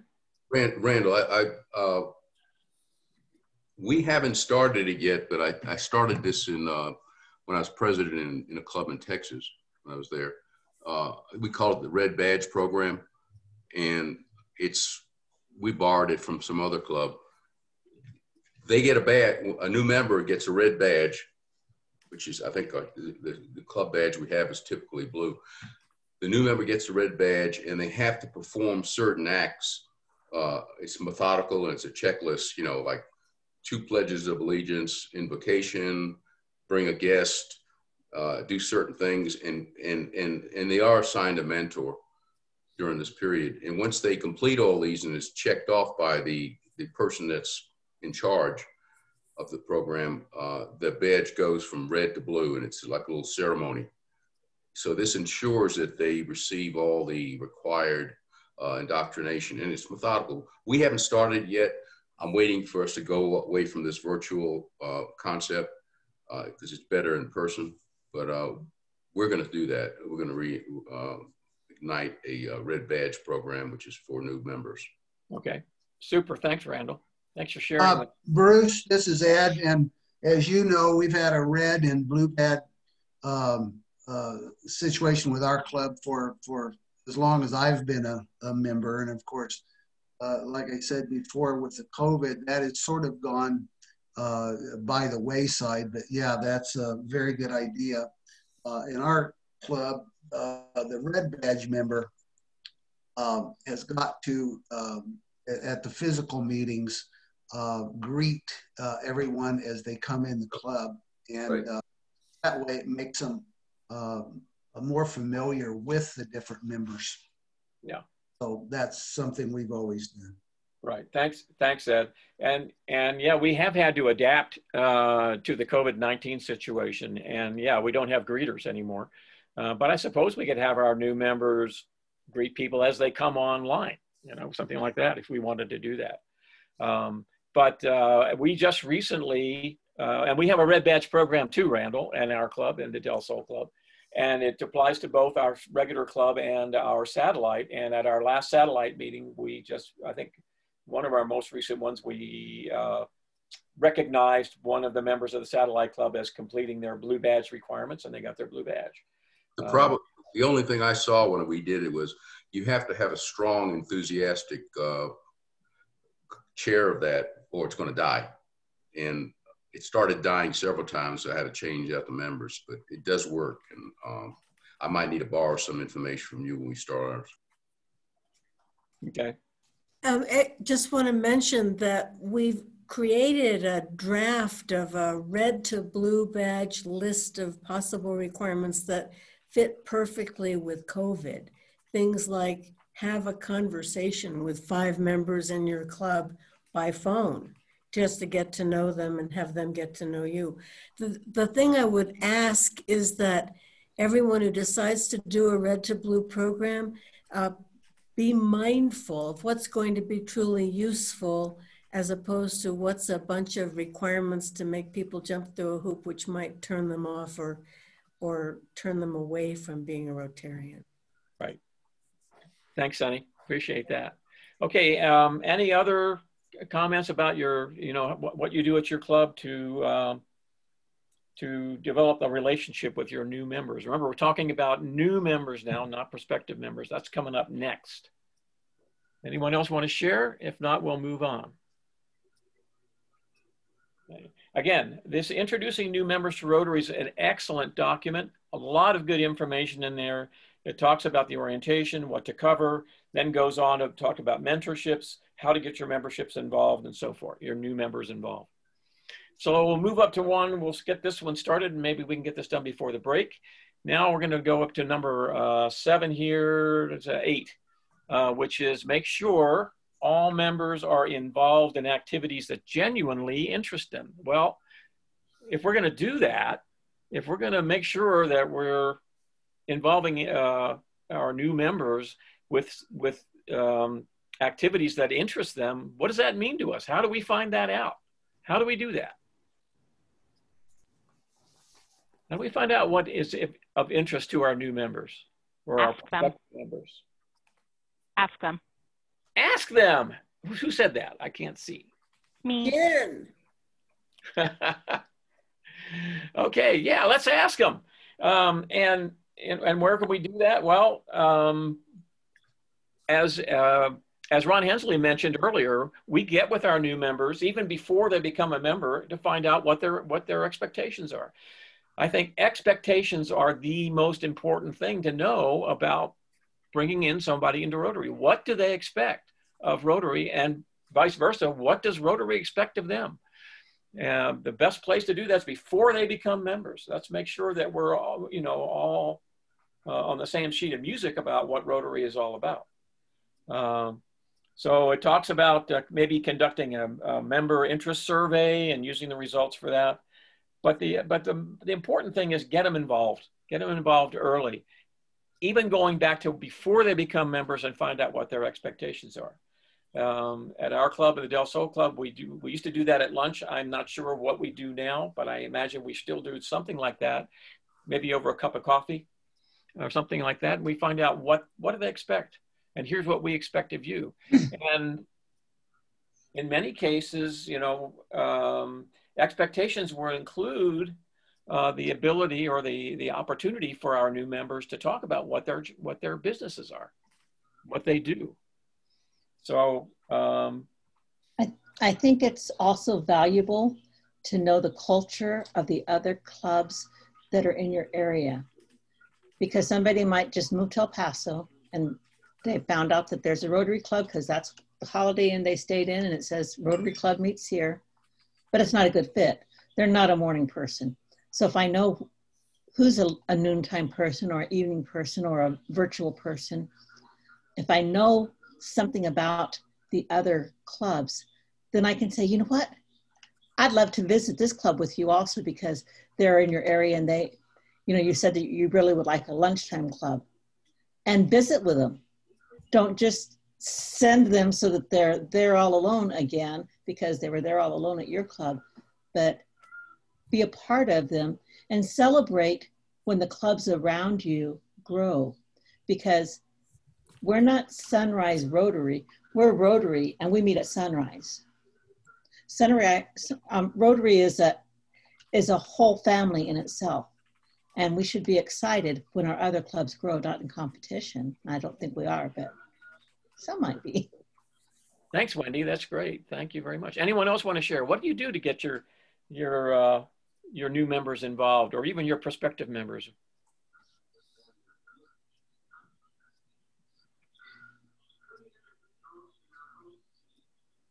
I know when I joined our club, I wasn't real aware of everything that they did. And so I really didn't, and I was just trying to get oriented into the club and enjoy coming to the meetings. And I knew they did things, but I really wasn't aware. And it just wasn't long before somebody tapped me on the shoulder and said, I need you to do this. So I got into that committee, and then I did that for a couple of years. And somebody asked me to do another committee, and that's how I grew in the club, being asked. I didn't.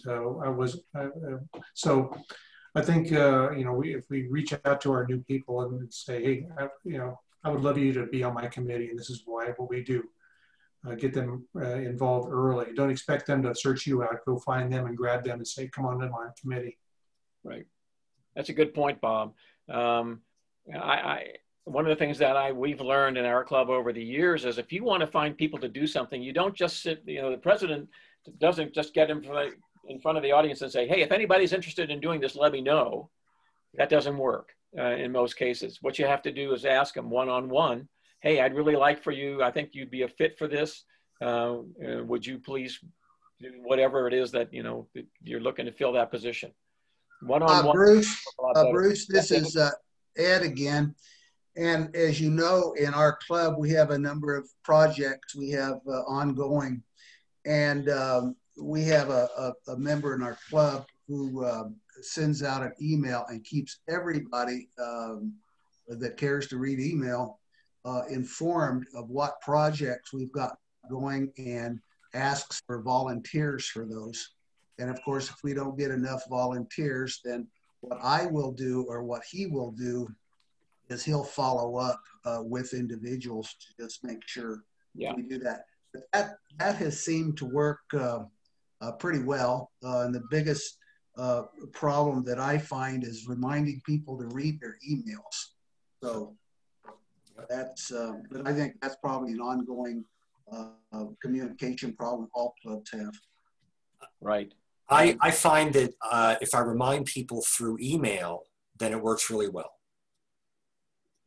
Right. I'm just kidding. That's crazy talk. Well, yeah, but that's the way to start, Jeff, as you know, and then you follow up. Yeah. So.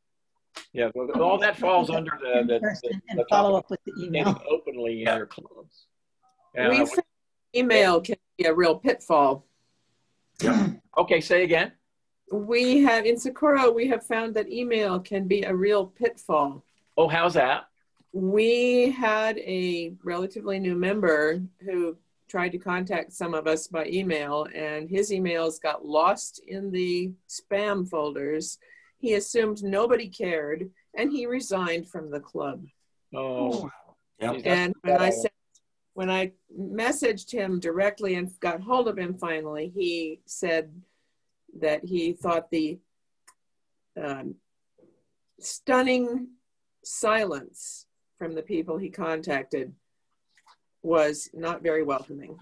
Oh, interesting. Thanks, Eileen, for sharing that. Yeah, that's something I'm sure we've all run into that, where you send out an email and you never get a response back.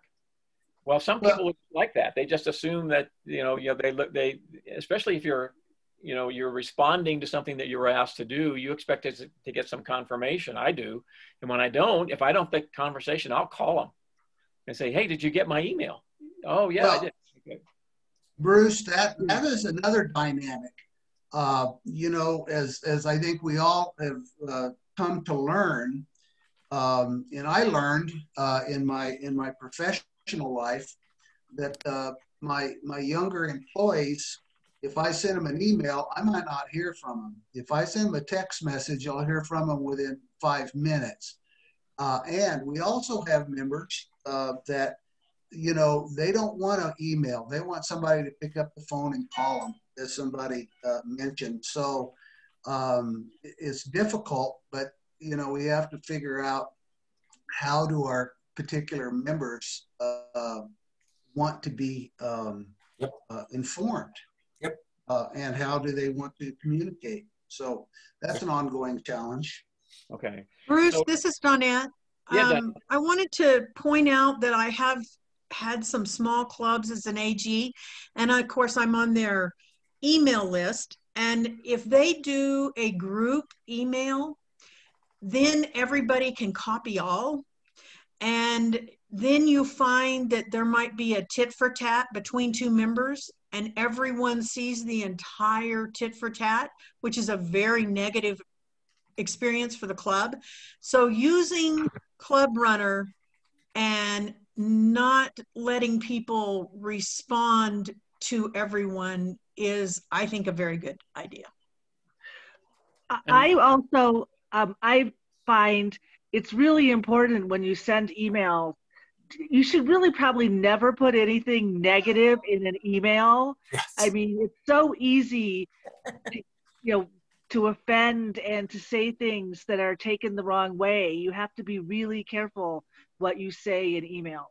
Right. It's very wise, Vicki. It's not even a probably. It's a definitely. Yeah. I mean, I've been in groups, I've been in clubs where somebody sent out something that, like, oh my goodness, it turns so many people off, and you can't do that. Yeah. Bruce, I always try and run my emails through a 4-way test filter before I send it out.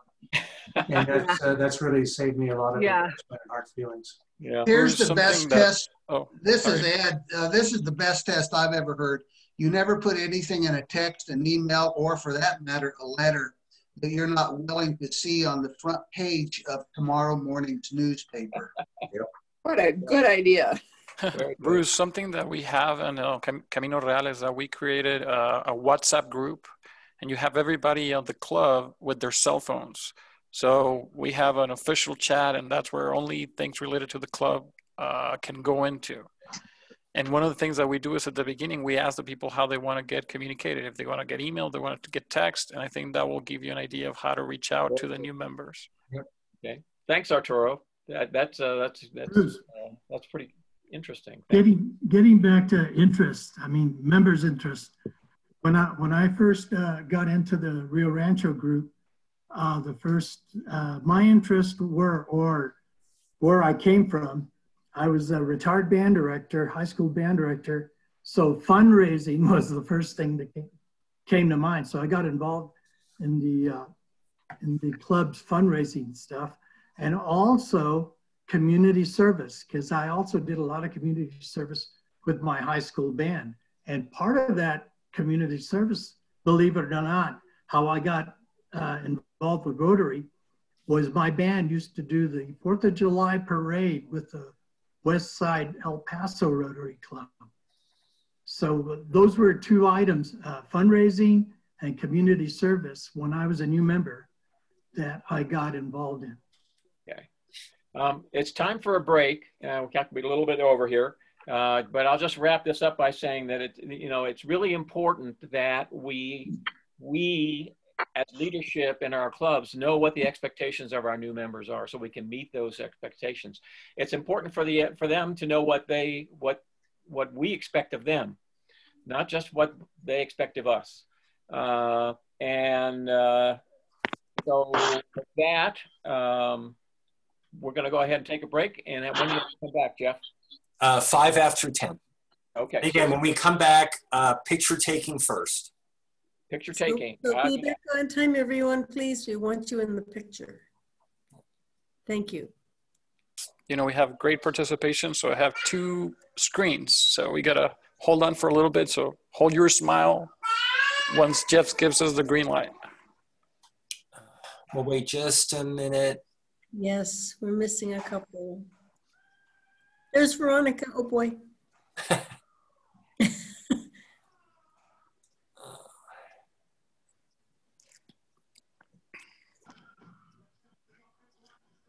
While we're waiting, Sunny, yes. My oldest daughter was born at the old hospital in Silver City, the one up on the hill. It's not there anymore. Right. I was here when it was here. Isn't that something? Silver City has a place in everyone's heart. Arturo, we've got just a few people that are not on, and we need to kind of get going. Why don't we go ahead, why don't we go ahead and take the pictures? Perfect. Everybody smile. Keep smiling. Give me a few seconds. Let me change the screen. There you go. Keep smiling. Keep smiling. Awesome. Thank you. Okay. Thank you, Arturo. Michelle, right. Can we see that again? Okay, so we are going to try something that was not in the agenda. Dan Garrison, are you back? He is not. Okay. We wanted to use breakout rooms, but we've got 4 more of these items to go through, and Sunny had a suggestion that I agree with. We're going to break you into rooms now to work on or to discuss the one that we were going to do next, which was communicate openly in your club. And this includes the notion of Rotary Brand Center, which Arturo knows very well because he's our district public image chair. What we're going to do is we're going to break you into 4 groups, and I would like to have Bob Roush. I've got you in a group. If you would be willing to lead the discussion in your breakout room. Sunny, I'm going to have you in a room. If you'd be willing to lead your room. Sure. I will lead in the 3rd room, and since Dan is, oh, there he is. Dan, I'm going to ask you to lead the discussion in the breakout room. We're going to break in a second to focus on communicating openly in your clubs at kind of the public image, you know, the inside and outside the club. We're going to do this for 10 minutes. And again, kind of like what we've been doing before, what's your experience? What's working well, what's not? And so give me 1 second to make sure everyone is in the room.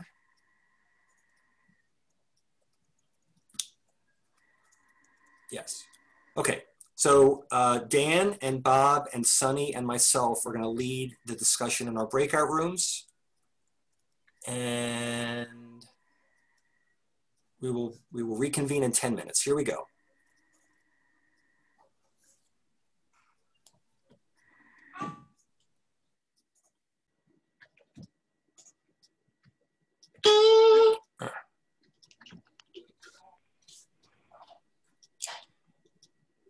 Okay. Wait just another 30 seconds or so. And it looks like we're representing the female population. Looks like. This was, I call this the amalgam group. So the other groups, they were the different assistant governors with their groups were here. This was kind of like the 1 or 2 from different clubs, which will kind of lead a kind of a different discussion, but it'll be just as informative. So we're the fringe. Yeah.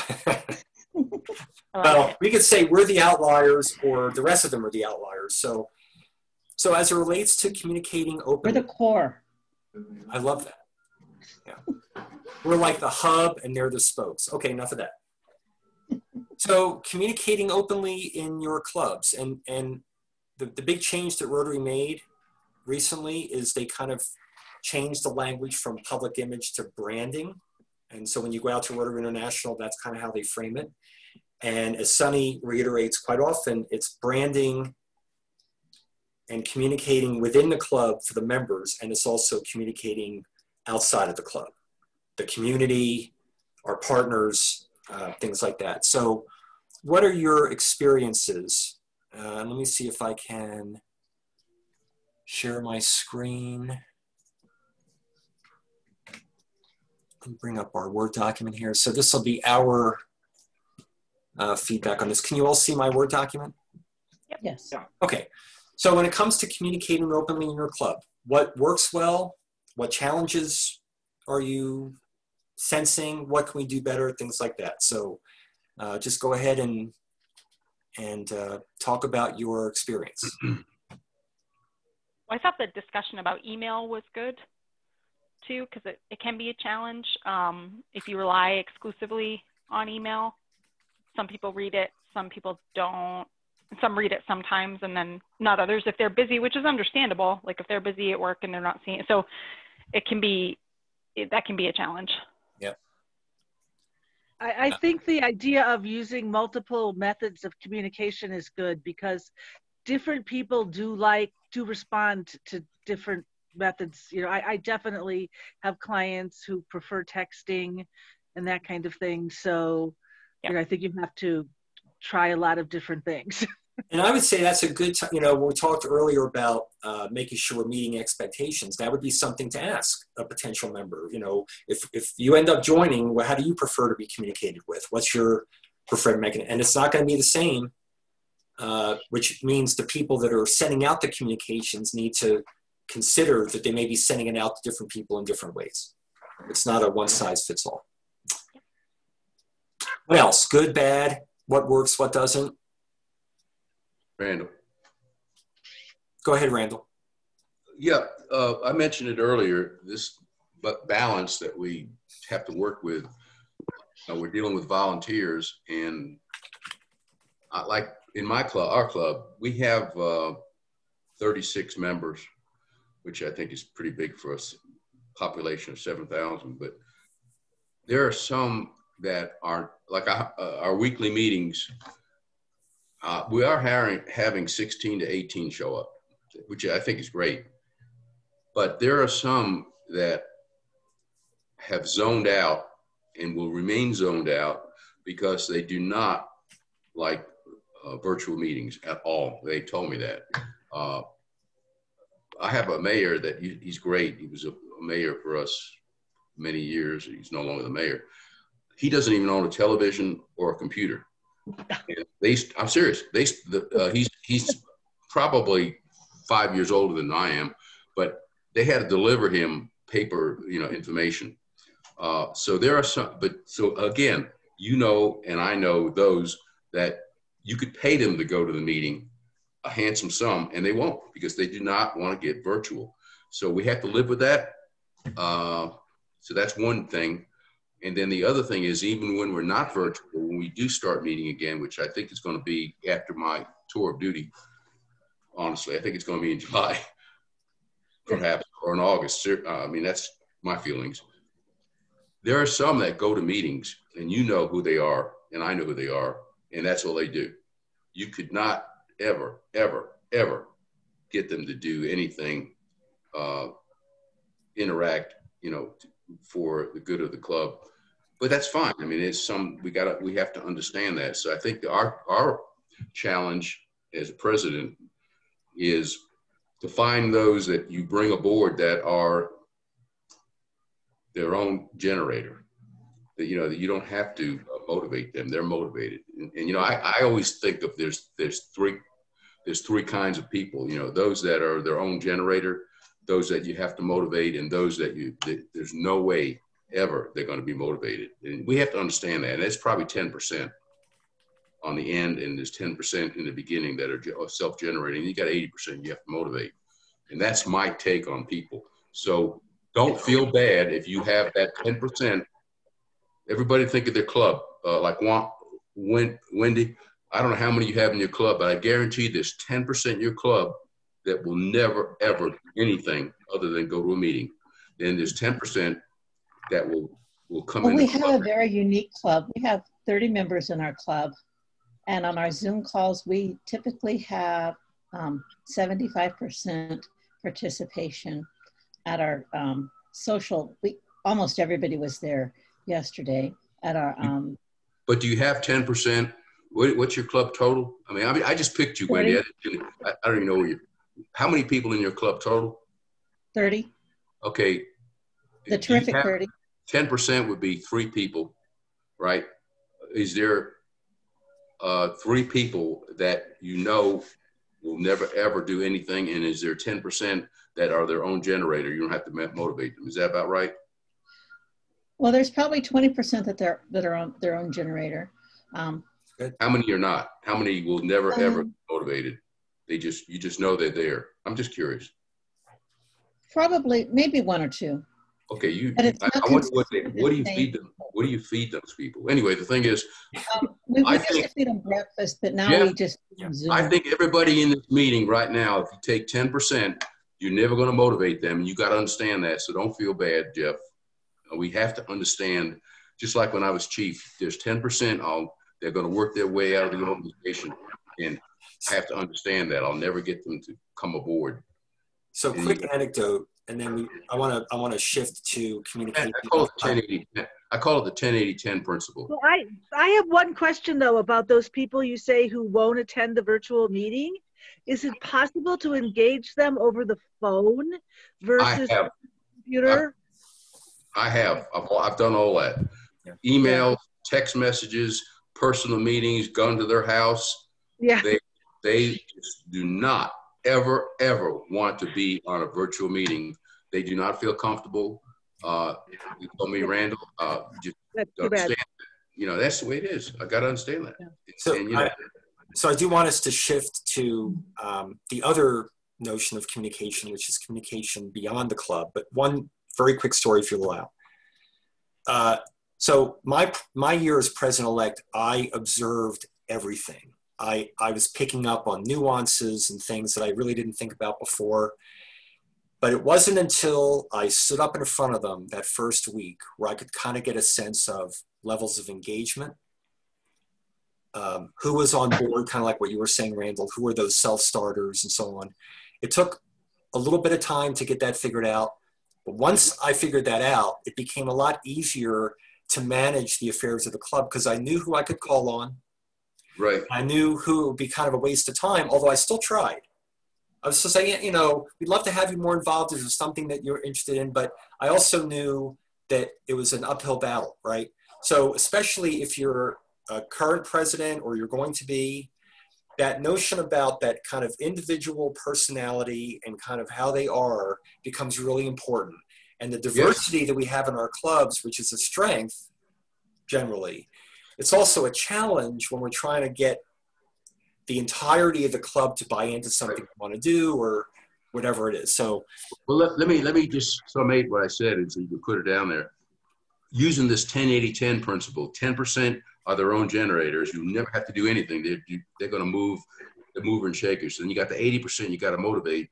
And then we have to understand is that 10%, you're never going to get anywhere with them. That is what us as a leader, and I've done that with my whole entire police chief career, whatever. Yep. We've got to understand that. And if you've got any other paradigm, I want to know what you're feeding them. And because that is the world. And I know we want to go to these Anthony Roberts motivational seminars, but he'll tell you the same thing, 10-80-10. I think we need to understand that. In a small club, that's not the case, though, because everybody really has to be engaged. Well, in some ways, that's an advantage of a small club. It's more personal. The larger the group, the harder it may be to get that full engagement. Yeah. So that is true. That is definitely true. Yeah. So let's talk about communications outside of the club. So public image, before they shifted over to branding, public image was primarily how do others view us?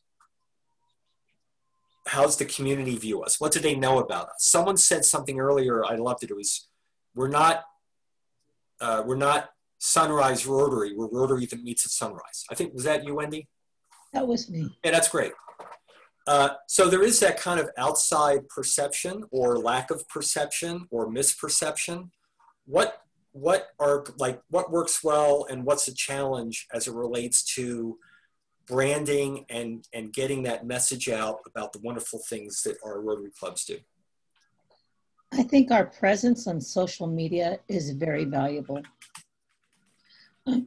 As we publicized our program for Thursday, where we all met together at the Plaza Hotel, I look to see who responds to our posts on Facebook. Yep. And it's amazing, the people that I don't know their names. I don't know this person. Yeah. And I think that's awesome, because we might be planting a seed for Rotary in Timbuktu. Yep. Because they see that Rotary is a place that people can come together, a place that people work together, and a place where people can cry together, because we share all aspects of our life.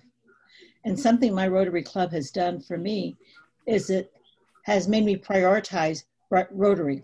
If I have to choose between this group or this group, unless I've already made a commitment, because I think commitment is valuable, I will always choose Rotary, because they bring out the best in me, and I feel like I bring out the best in them. Great. That's great. Who else?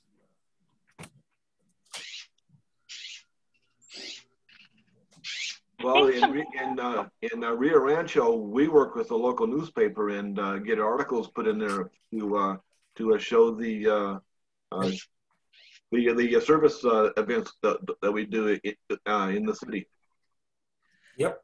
And in fact, we talked about this back in membership seminars, that a lot of clubs don't have someone who's a current member who knows the local media well. That becomes a real great strategic recruitment opportunity. So like, boy, it would really be great if we had someone that works with the local newspaper, or someone that knows the local media, because otherwise it's tough sometimes if you don't know them. Mm-hmm. But yeah, absolutely. Yeah, we have that, and it's an advantage. We have 2 people that are working for local stations. So yeah, that's right. But we haven't done much with the newspaper. Like I was just thinking today when I was looking, another group had put in, not a Rotary group, another type of service organization had put in some, how they had donated to local charities. And I was like, oh, we should be doing that, when we give out our tablet to hospitals and that kind of thing. We should have a press release. Yep.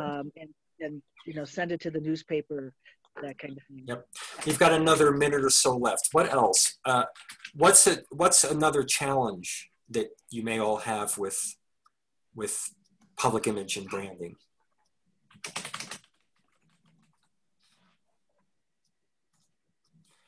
I'll bring up one thing, and it's not necessarily a challenge. It's more of a reminder to please use the Rotary International Brand Center for your logos and branding. Make sure that it's the newer logo that has the word Rotary and not just the wheel, right? So part of it is the insignia that we have on stuff should be up to date and current. And they added, Rotary added the word Rotary to the logo a couple of years ago, in part because people didn't know what the wheel was. They had to squint and look at it and say, oh, it says Rotary International. So at a minimum, just make sure that your club is using the appropriate branding that you can download from the Rotary International website, because you can generate your club brand using a template from RI. Oops.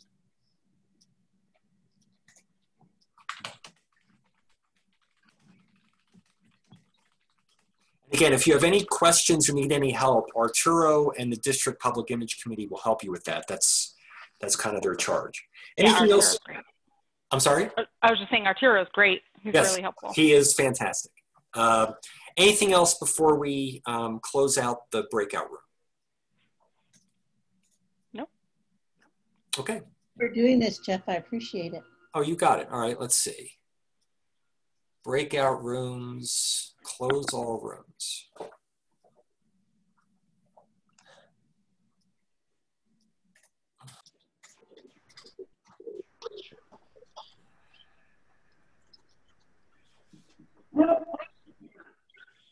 Okay. Welcome back to the real world. Those were very fast 24 seconds. Yeah, I know. It said 24. So my request is for those of you who facilitated, if you captured anything, send it to me, and then I'll send it out to the groups that you facilitated. So if not, we'll capture what we did. But again, that was a last minute tweak in the agenda. And again, we want your feedback on how that worked as well, because if you liked it, we will do more of that. So, Jeff? Yes. We were very lucky. Arturo took notes and they are on the chat. Wow. Well, I didn't put them in the chat, but I have them written down. So we have a scribe also, yes. Okay. Thank you. So if they're in the chat, I will not see them because I wasn't in your breakout room, Arturo. So if you can save your chat. Yes, I'll send that. Okay. I'll send it to you. Yeah. Okay, perfect. All right. We've got a few more of these to run through. So I'm going to share my screen again. Jeff, do we have time for like a couple bottom line shares about how that went and what people got? Sure. No? Okay. That was a big sigh. Let's talk about it until 10:30 because we've got 3 left and we break at 11. All right. Until 10:30. We've got so 3 minutes. Anyone want to report out on any kind of aha or something that was interesting in your breakout room discussion?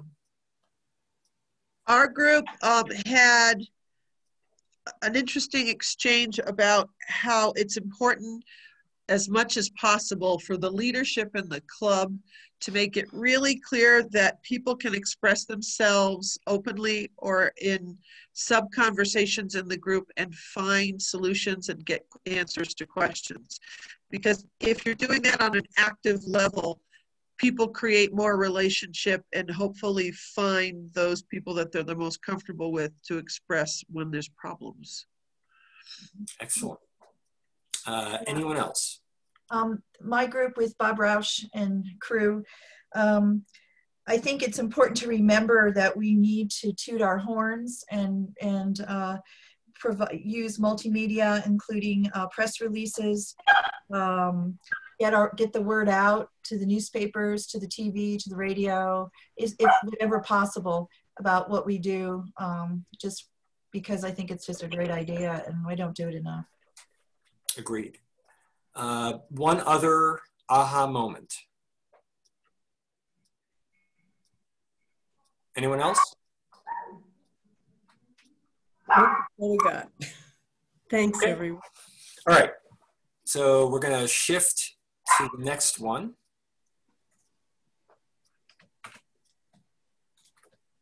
Okay. So the next one we're going to talk about for a few minutes is preparing members for future roles. Smooth leadership transitions. So for those of you who, for whom this is not a new concept, there's a nice common term for this, whether it's in your business or other organization you're with. What's another term for this? Maybe someone put it in the chat. No. Continuity plan. Say it again. Yes, that's what. It's continuity plan, succession plan. You know, making sure that we've got a pipeline. We talk about it a lot at the district level that there are certain committees at the district level where we don't have much of a pipeline, and it would be nice to have more people come in, plus they bring fresh ideas. So yeah, and it says ensure continuity. So let me go ahead and shift back to our little Word file here. And there's also the Parasaltum method whereby you get jumped forward by a year. Say that one more time, please. Parasaltum plan, where you get jumped forward by a year when your incoming president moves. Oh, right. Right. I don't understand how that works. What are you? That means when you're president-elect coming in, that your president that was supposed to be taking that year moves to Texas. Oh, Yeah. oh, so yeah, so you become president right away versus Yep. next year. That wouldn't be based on personal experience, would it? I'm living the dream. That's like Gary taking over when Jeff couldn't make it. That's right. Yeah. Yep. So, so again, just like we've done before, in your experience, what works well with this? What hasn't worked well? Is this something that your clubs think about?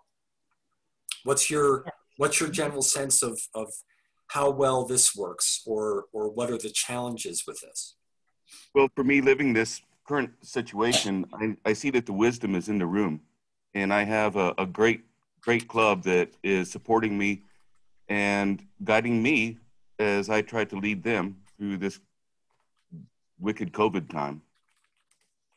Nicely put, Robert. Of course, we doubled his pay for this. Of course. What the heck, triple it. If it's possible to pass it forward, I mean, I tried to do this as district registrar several times. Having people who are in the leadership role create a master document that describes what they've done in the last year and pass that forward. Unfortunately, one of the problems with that is people have a tendency to not continue that process. And I think it slows things down a lot. I think there's a lot of registrars out there that recreated the wheel after I did it a couple sessions in a row. So earlier this morning, someone brought up the importance of documentation. It was for something else. Here's another reason it's important, right? So if I'm president-elect or president-elect-elect, I'd like to kind of know things, and I don't want to have to keep asking the current president, how do we do this? How do we do this? So the documentation also is very helpful to the incoming leadership. Take some time, go through it, see if there's anything you have questions about, but it's also very helpful for the incoming leaders to be able to take some time and review that documentation, make sure it makes sense to them. Mm-hmm. Yeah. Saying that documentation can be directional. We can learn from what we've done so we can know what we can do. Mm-hmm. Absolutely. Jeff, a lot of the, not a lot, but some of the larger clubs send both the president, the incoming president, and the incoming president-elect to pets. Mm-hmm. And I think that's very effective because, number one, you have two people that heard the issues. Yeah. Number two, if something happens to the incoming president, the president-elect is not left, out in left field wondering what's going on. The only caveat with that, because having been a district trainer the last couple of years, is just to say if you're a president-elect coming to pets, you're not off the hook when you're president-elect. Mm-hmm. That's true. It's not like, well, I went to pets, because every year it changes, things change. And I'd like people to know ahead of time, it's not like your requirement is to just come once if you come early. If you come as a president-elect, that's great, but you still need to come when you're president-elect too. Mm-hmm. When is that? When is it held? Roush, is it scheduled? Is what scheduled, the president-elect training? Yes. Well, it's sort of, because it's going to be virtual this year, it's sort of ongoing as we speak.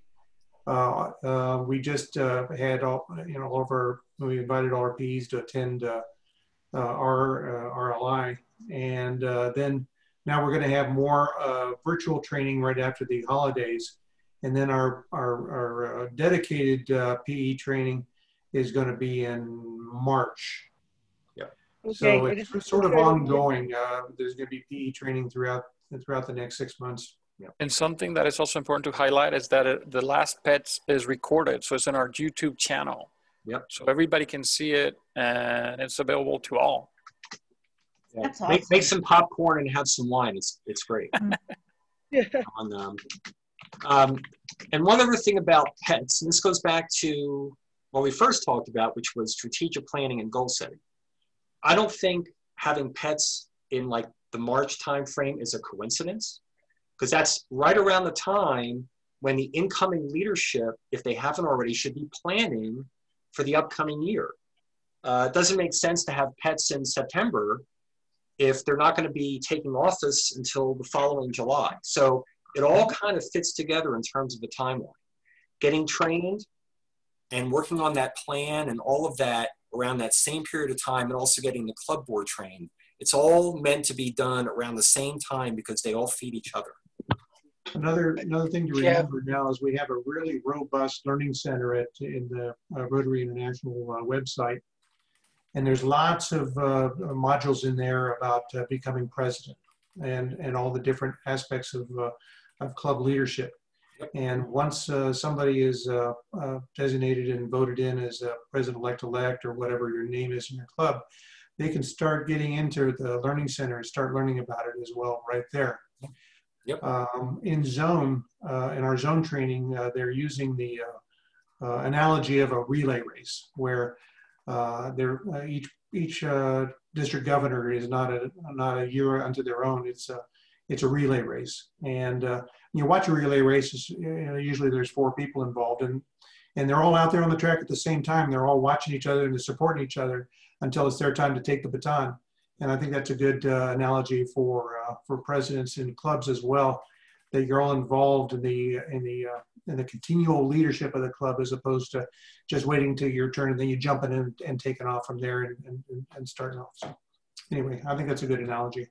Jeff, can I add to this that please keep in mind that all of this knowledge and all of Jeff's hard work and all of Bob's hard work goes nowhere if we don't have identified who your president-elect is. So please fill out those org charts in the district, at the district level, as soon as you can give us names. Yep. Excellent. Thank you. Dan, did you have something? Yeah.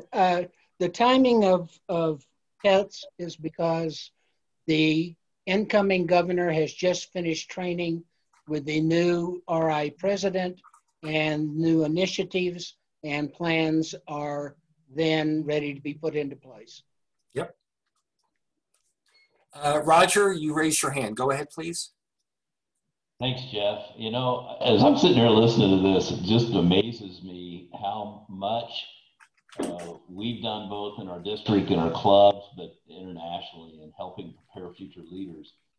And yet one of the things we don't talk much about is the informal learning that comes from participating in another club's meetings and watching what they do, or going to district assembly, or going to the annual convention, or heaven forbid, go to an international convention.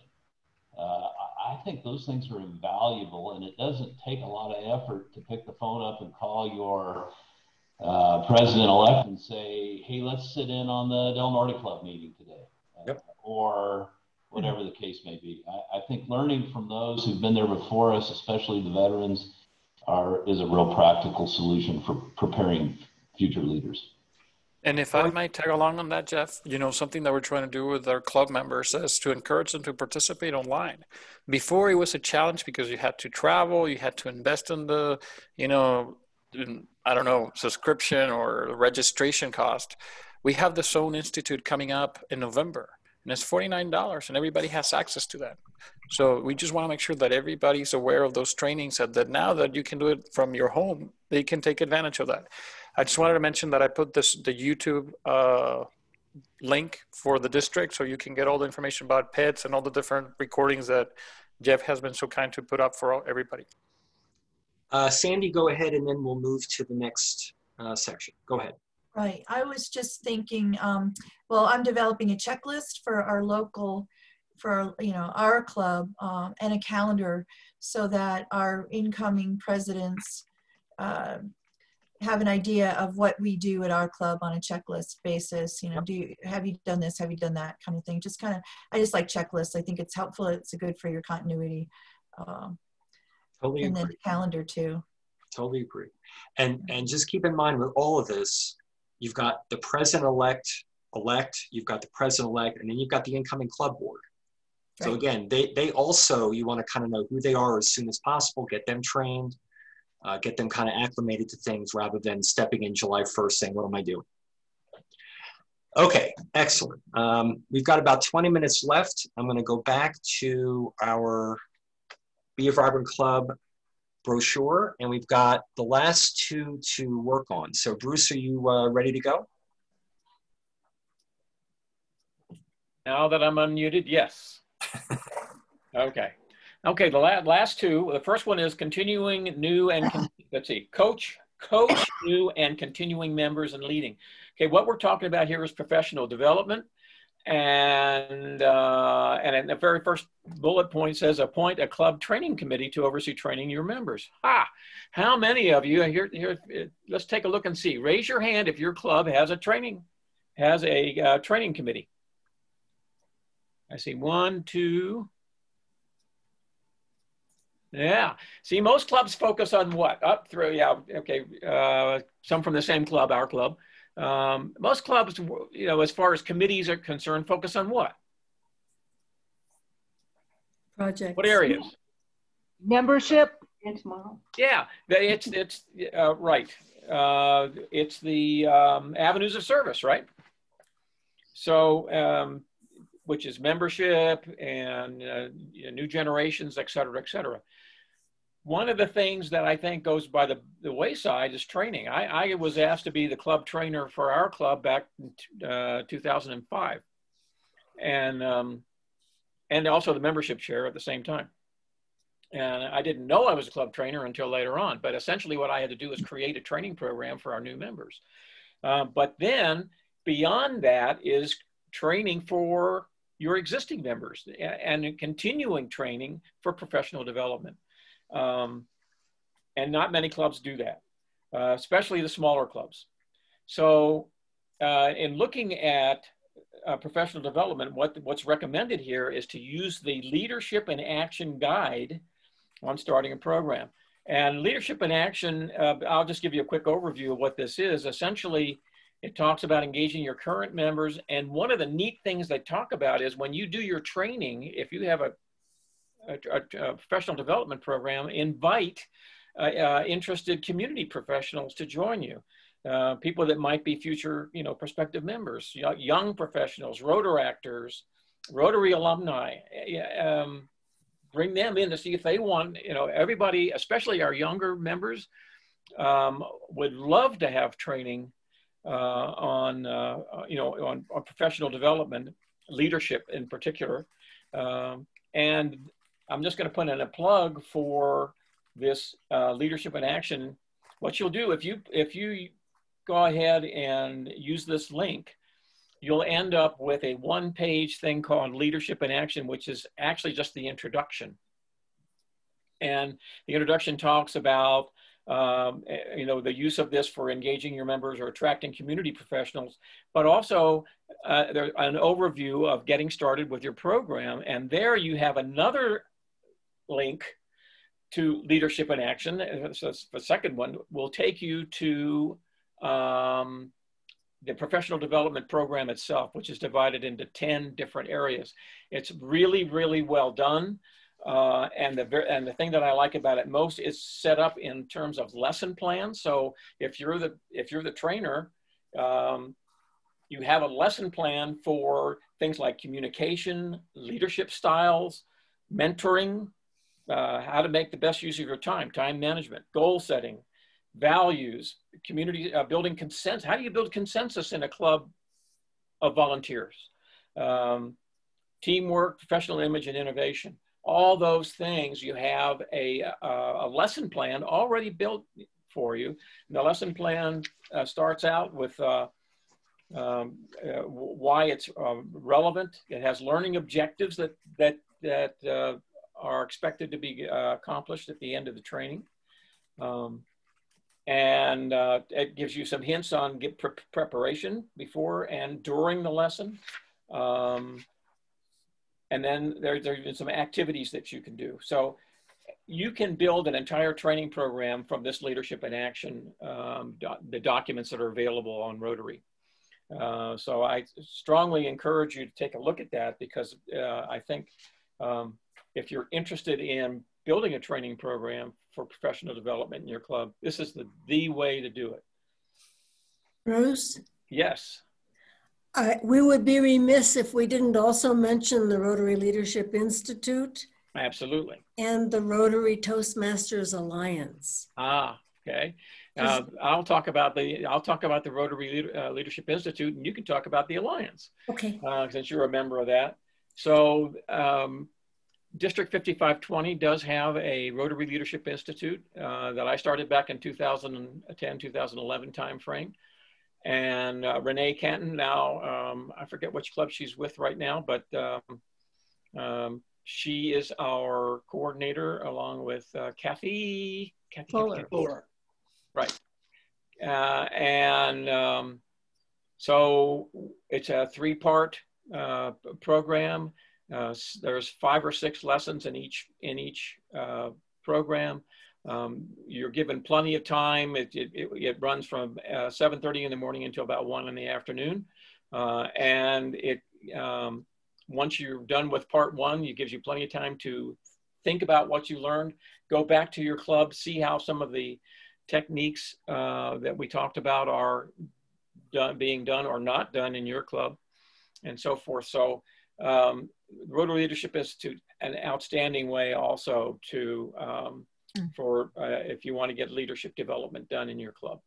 Okay, and normally we ask that the clubs pick up the tab for that. It's only $35 per a session, and we ask the clubs to take up, if they'll consider paying for that.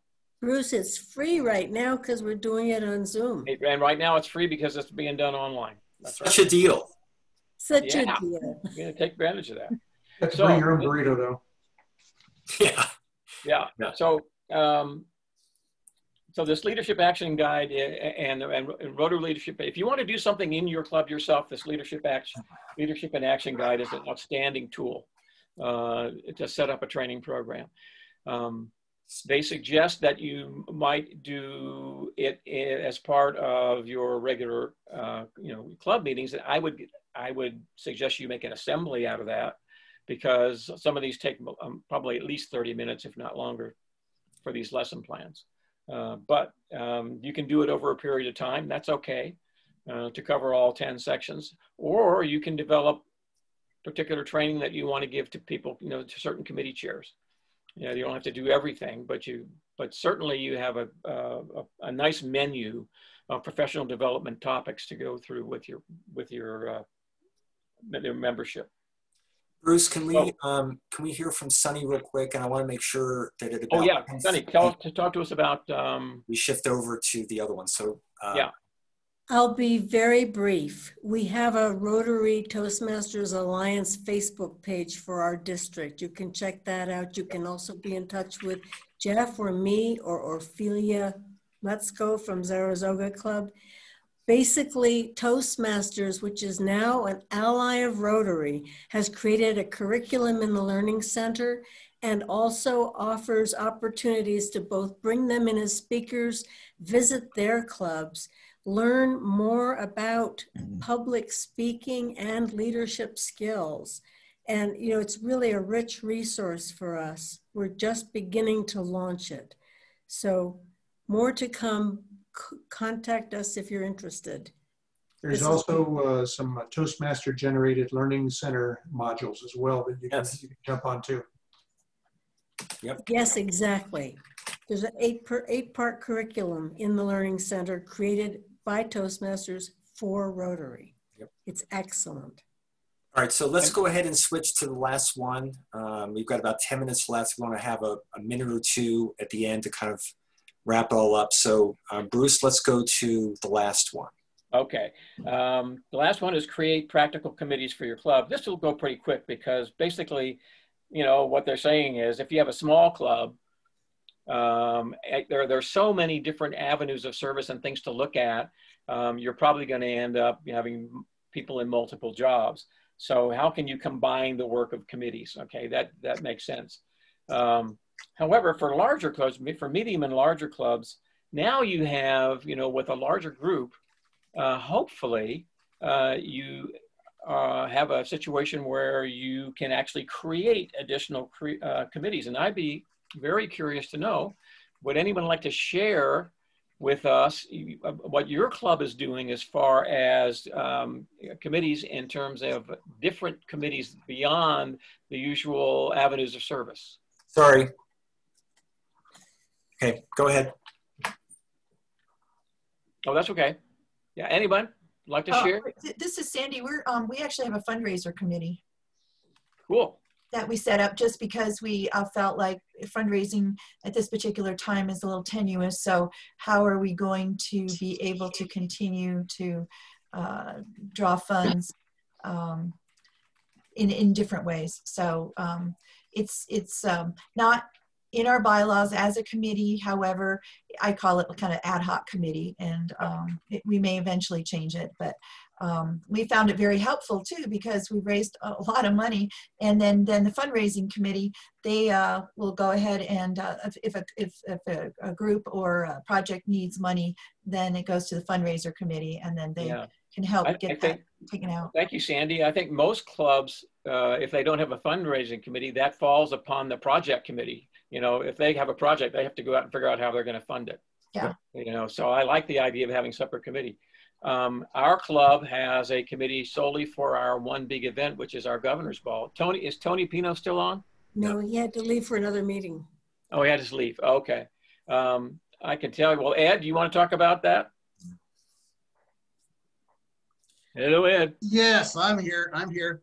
Yeah, Tony is, and of course we have a lot of other people who have been very helpful on the governor's ball. I think is this going to be our 15th year on that?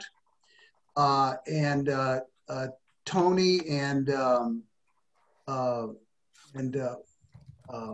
I think you, Bruce, you've been very active in that as well. And that group is, and just to give it a little background, what we do is through our foundation, we have what's called the 2020 project, and that was to raise $1 million by 2020. And that has been one of our biggest fundraisers that we've had. And yes, Tony is involved in that. Just the sideline, we've sort of, because of the COVID and all, and we've had a couple of hiccups, we're very, very close to that $1 million goal right now. And we will be having conversations about starting, saying, all right, if we've got $970,000, should we start with that being our number and then start giving away? But other than that, we've got, the committee that stays on top of our other projects, like our ramp project, our Navajo Hope project, all of this sort of thing. So that's probably more information than you needed, Bruce, but the answer is yes. Yeah, well, I think most clubs have a project committee of some kind. But I'm interested if anything else, anything unusual, anybody want to share with us a committee that you think might not exist anywhere else but your club? Bruce, if I may, I added something real quick while you were talking. Consideration of aligning committees with club goals. So if a committee doesn't have a goal to kind of rally around, it makes it hard for them to be practical. Like, what are they doing? How are they helping the club move forward, right? If we're going to be a vibrant club, we don't want people just doing things. We want them to be doing things that move clubs forward. So as you're thinking about the goal setting that we talked about earlier, if possible, try to have a committee focus on something so that they're not just doing things. Even if the things are great, they may not be helping in terms of the plan that the club developed. Right. And if you've never done long-range planning, or that's what will happen when what comes out of that planning session is you'll hopefully have new committees set up to do certain things to make this happen. It may not already be in existence. In this club, and during our August assembly meeting, what came up to the front was that our club really has a heart for the children in Valencia County, and we have an incredible problem with childhood hunger. And one of our members has been involved with Feed New Mexico Kids. And out of that, we created a committee to help with that project. And then we also took on a $10 surcharge, if you will, per member per month. And in order to help raise the funds immediately to start helping with that program. Wow, okay. And our Interact wants to be involved in the same program.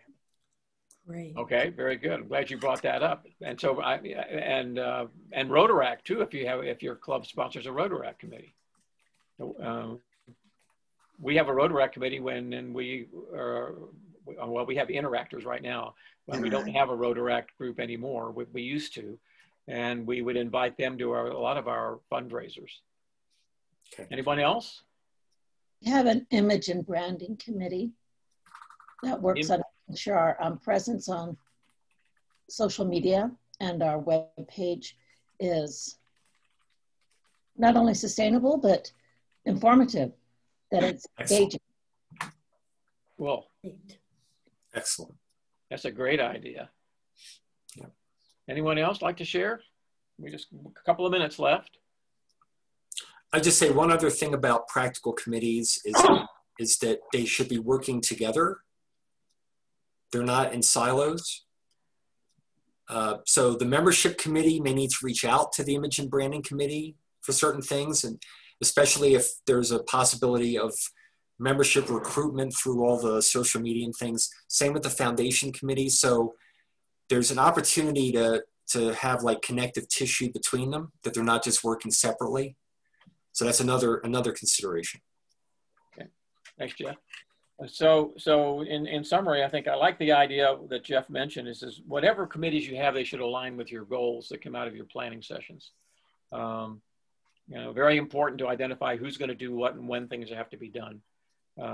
Best to have a committee to do that, not just a single person. So with that, Jeff, unless anyone else has anything they want to share, I'll turn it back over to you. We still got a couple of minutes left for whatever admin stuff you need to do. Okay, so I'm going to stop sharing, and so we're going to send out a survey to get your feedback, because we did make a lot of changes for this particular workshop, so your feedback is going to be very helpful.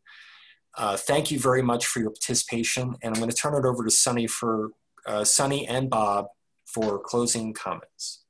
Bob, why don't you go first? Thank you. I'll keep it brief. It's great seeing everybody today. I appreciate you taking 3 hours out of a beautiful Saturday morning to spend time with us and get this important information that Jeff and Bruce and their team have put together for us. This is the third one I've been on, and I keep learning every one of them, so I really enjoyed it. So again, we really appreciate your participation, and tell your friends. And I'll turn it over to our governor. Thanks, Bob. Well, I have a couple things. First of all, for all of you, a request and a thank you. The request is that you each look and see if there are 1 or 2 things out of this morning's meeting that you want to take on to make your club even more vibrant. It's easy to get overwhelmed with all the good ideas, but it will make a difference to just take something and make it happen. And it's great to have had so many people with more than 1 member from your club here, because you can collaborate. And if you need, then you've got AGs available to support you as well. Thank you profoundly, each one of you, for your generosity with your time and your sharing. It's always rich being together as Rotarians, and this was no exception. And finally, a very special thank you to Jeff and Bruce for guiding us through this process, not only technologically, but cognitively and spiritually. Thank you very much, everyone. That's it for me. And that worksheet that I sent out with the brochure, feel free to use that or something like it to capture what Sunny said. What are those few things that you and the club feel would be worth working on now based on something that may not be working so well? And maybe some ideas for next year and down the road. So consider using that or something like it to kind of capture what it is that your club should be focusing on. Okay, so survey is going to come out by an email along with the YouTube recording and all the notes from today. Thank you all very, very much. Thanks, everyone. Thank you. Be well. Have a great weekend. Thank you. Thank you. Bye for now.